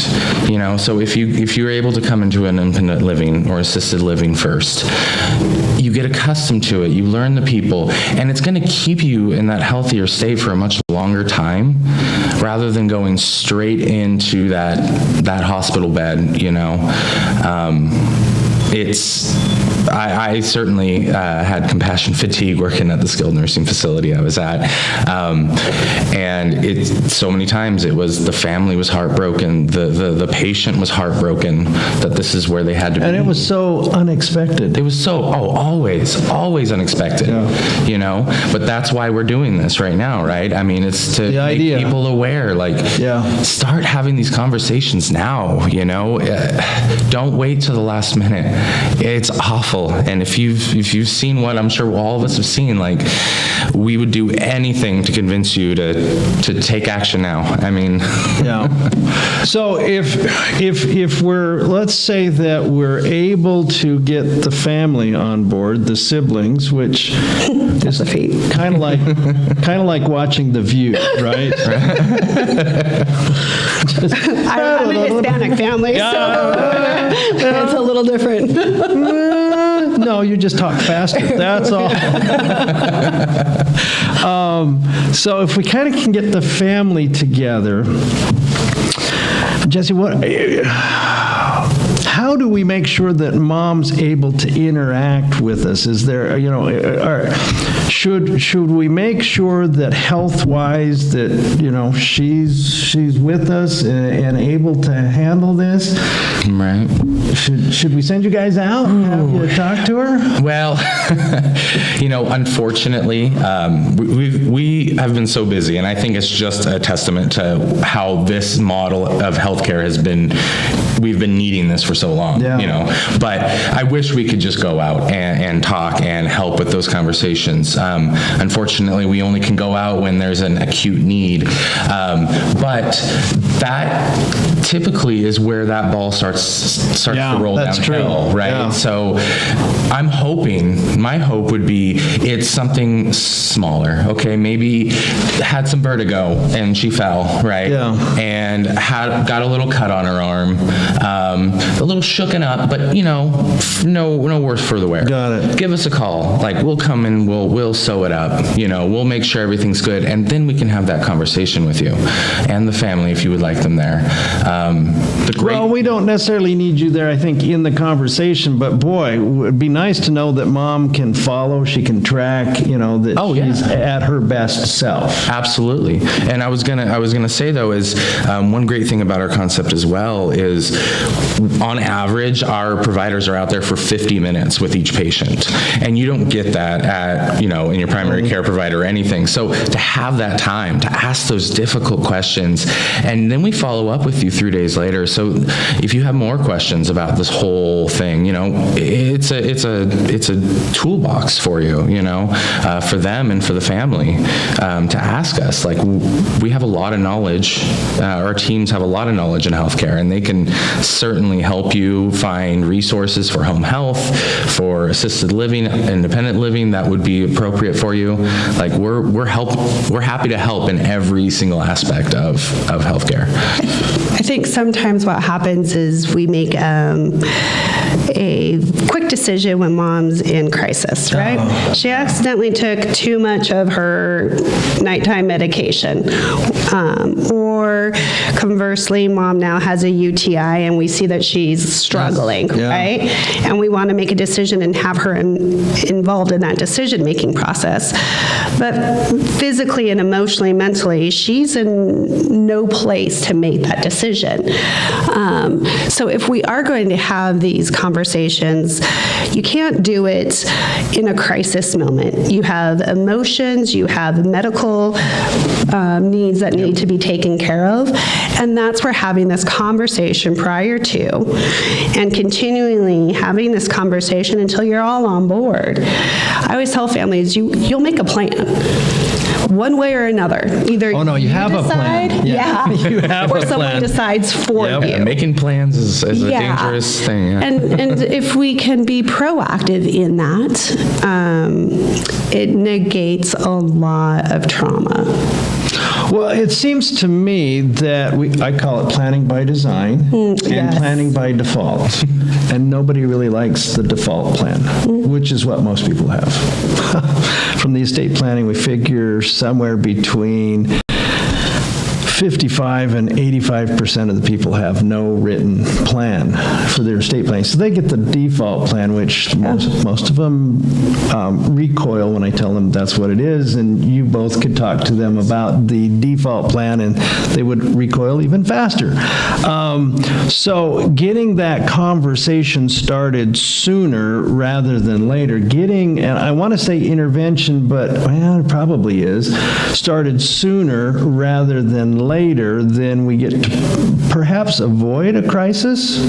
Maybe they just get to pass, with the nice, what used to be how we passed. Right. So we had all these other things that we get to deal with. Or we push down the road even further the need for skilled nursing. Right. And it would be great if they could push down the road a little bit the assisted living or the memory care, which means we got to get going, which I think that the age is 64 when you need to start. Because I'm 63. So at 64. 65, yeah. So you got to get going on that conversation sooner rather than later. I want to talk maybe just a minute about independent living as a way maybe to get part of the conversation started, because I know how difficult it is to leave home. With my mom, fortunately, they lived in a number of different places, and so there was not that much attachment to a particular place. Grandma was different. Yeah, I'm sure Grandma was. 50-something years in, and oh my goodness, there's long stories about that one. But they can come here and visit. We cheated. I bought Mom a week at this little place that she liked because we were going to be in town. It's down in Logan, Utah. So we went down. We were visiting. We've got girls down that way, so we went down to visit. And I said, Mom, we're going to be there. And she goes, okay. And man, it made a big difference because I don't think she understood. And the socialization, people that she met that week, she still knows. And so, that was just amazing. Talk to us a little bit about how do we get started? What can we do? Yeah, so those are called staycations. Very good. Yeah, staycations or respites. Can I get a staycation? I would love a staycation. I tell my kids that. You better listen to me because at work they feed me and they do all the chores. I want to move in here too. But that's a great introduction into independent living for families, because it allows them to experience the community. Right. In our community, we have welcoming committee. Oh, very good. I like that. It's really nice. You learn a lot. Some things you just don't want to know. You're like, la, la, la, la. But you got to live with that. And let me say why you got to live with that, because so many people that go do these visits and they're staged. Right? They know you're coming for a visit, Yeah, so for a now tour, it looks a little bit better, and we had a special meal today for lunch and that. So having the welcoming committee, yes. The residents can tell them the good, Oh, bad, my, and yes. ugly. Oh, yeah. But they also empathize, right? Because they themselves have experienced the same thing that mom and dad are going through. And I can sit there and tell mom and dad, but it's different when it's coming from the residents who have been there, done that, and lived it. And it's more meaningful. So we have our resident ambassadors greet our residents, new ones, and those staying for respite, just to help guide them the ins and outs of communal living, which, activity is the best, and bridge, and who plays and who cheats, and, gives them the ins and outs. It's beautiful. It's an awesome... And who yells at us when we're just trying to do the thing that we were trying to do? Oh, my goodness. But, so the respite idea is a great transition. Most communities have that anymore, just because it is a nice transition from home to here. And it's a gift to the kids, right? They don't quite get that. Yeah. I always tell our families, because we are dealing with so many chronic conditions, you have a choice. Do you want to be son, or do you want to be caregiver? Oh, yeah. Because you can't be both. Not in today's world. We are so and sick. we don't get that. We don't. We think, I can still be the son. I watched grandma with great grandma. Yeah. And it was cat and dog all the time. Yeah. They fought, and I'm like, oh my God. We were always uncomfortable, right? Because we loved them both, and we're just like, Mom. She goes, I know, right? It's exhausting. Oh, goodness gracious. So I'm with you on that one. Yeah, it's not about how much time, it's about the time we spend. And so the time that we have left here, how do you want to spend it? Exhausted? Or do you want to create memories and create stories and further that legacy of whatever grandma, mom, sister, brother is? Okay? So choose caregiver or family. Yeah. We get a choice, and it doesn't have to be hard.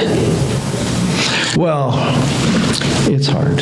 It is. It doesn't have to be. It doesn't have to be that hard. And we're really good at making it that hard. Yeah. Like all the time. Because we're Wonder Woman. You're Superman.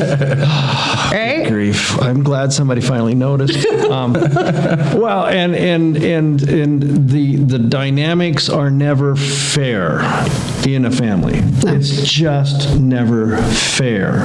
And we've talked about this in a number of sessions, that it's the daughter, it's the daughter-in-law, often before a son. I don't mean to pick on the men, but boy, that's just so often the case. And then you have the child that lives here in Boise or in the Valley, and then the other ones that don't see mom and dad, and especially during the COVID thing. Oh. Mm-hmm. And then they fly into town. Who was it that called it the seagull? Somebody called it the seagull, the family that flies in and craps on everything and then flies out. Yeah. And they're sitting there going, to their sister, you're not doing a very good job. You're just not doing a good job. Look at mom. She's just, she's not well kept, and da-da-da-da-da. And the poor child here is is exhausted and overwhelmed, and that's what she gets from her family, is that you're doing a horrible job. So that is so difficult. And then she's like, yeah, it might be time, and the kids out of town are going, are you kidding? Mom's great. Yeah. What are you talking about? No, for a minute ago, she wasn't great. Yeah. But now she's great because we talked about, well, maybe, assisted living or maybe independent living would be a good fit for her. So of course, that's what I told the kids growing up. Who told you that life was fair? It's not fair, and there's just so very little that we can do about it.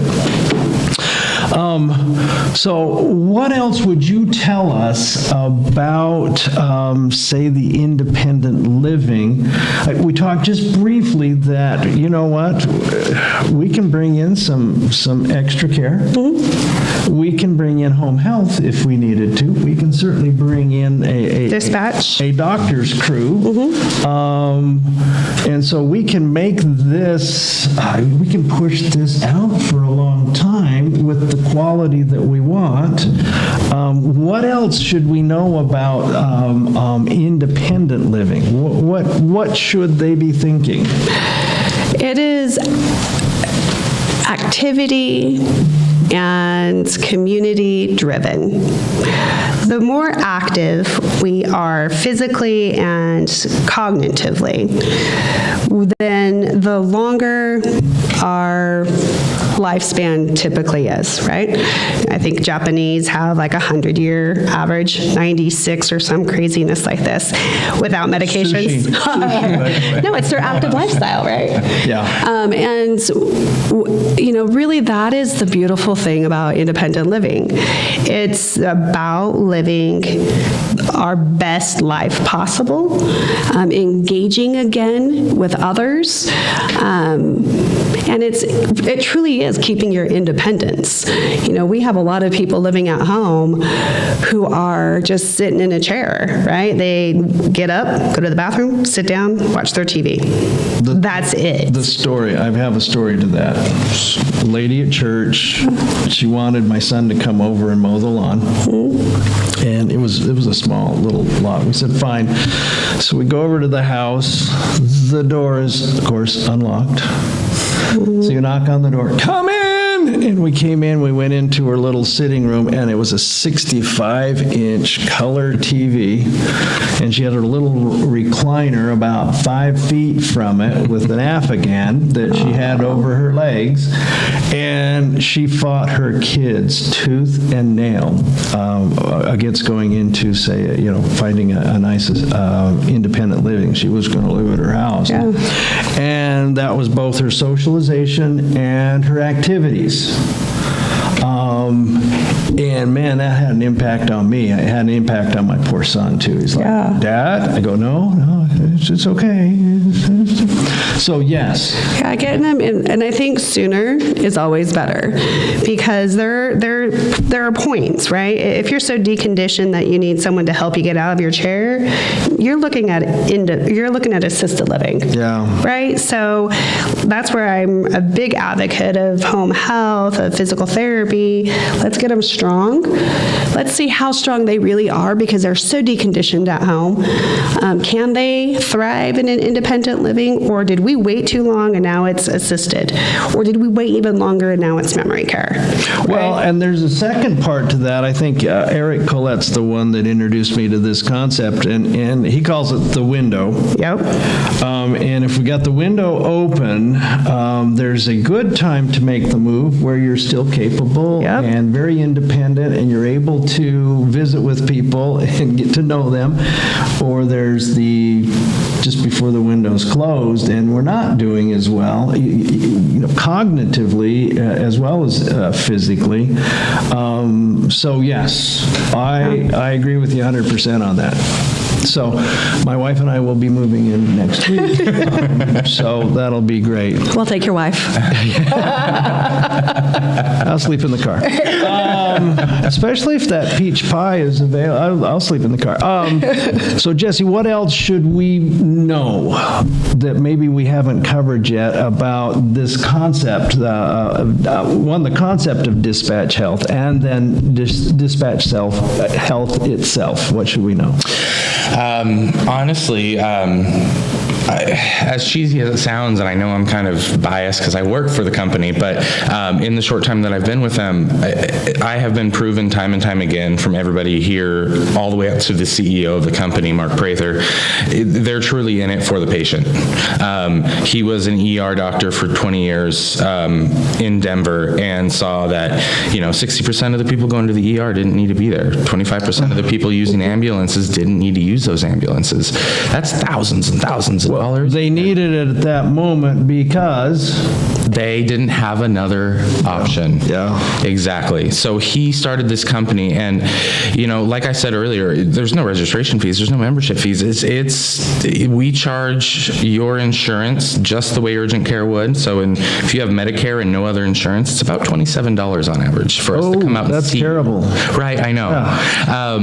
And it's just taking that first leap, but getting somebody in there to take a look at what's going on. I mean, we can do, rapid flu, mono, strep, COVID-19 tests. We can do IVs. We can do catheters. We can do EKG machines, nebulizers. Oh, my goodness. About 70% of what the ER can do. And then if we need imaging for x-rays or CTs, we can schedule those. And usually we can have them that day or the next day. And it's so easy. And people are always asking, what's the catch? What's the catch? And there really isn't. So all I'm saying is, give it a shot. And when we get in there, now we can take a look at what's really going on in the home, in your personal life, and you. And then we can help make suggestions. We can help get that conversation going into home health. Because having that conversation with a mother and her children, she's the boss in that thing. There's tension there. But you bring in some health providers, an outside source, an expert they can help kind of lower that wall a little bit and maybe get that conversation headed in the right direction, and I would truly hope that that's something we could accomplish or help accomplish. Oh, very good. Very good. And I think with time, they're so quick and efficient at getting there. Yeah. And at this age, time matters. Oh, first So of if all, you got to get up, you got to get dressed, you got to go get the car out of the garage, and then you got to drive there, and then you got to sit and wait. Oh, yeah. Mm-hmm. And we're on average about 3 hours we can be after care is requested from us. And if you think about it, getting in the car, driving there, waiting, seeing the doctor, coming back, that's about 3 hours right there. And you get that, 50 minutes with that provider. I love it. Well, thank you both. Appreciate your time. We appreciate our space and the peach pie, and I think we Cherry had crisp today. something about cod. Oh, is it cherry crisp today? Yeah. Okay, very good. Good to know that. Thank you all for joining us. And again, quickly, how do we get hold of Dispatch Health? How do we get hold of you? You can call us, 208-268-8024, or you can go on to dispatchhealth.com, or you can use the app for the iOS or Android. Oh, my goodness, very good. And We don't have an iOS. You don't? You can just give us a call, 208-322-0311, or visit our website, www.valleyviewret.com. Very good. Thank you. Have an enjoyable day, and please take care of yourselves.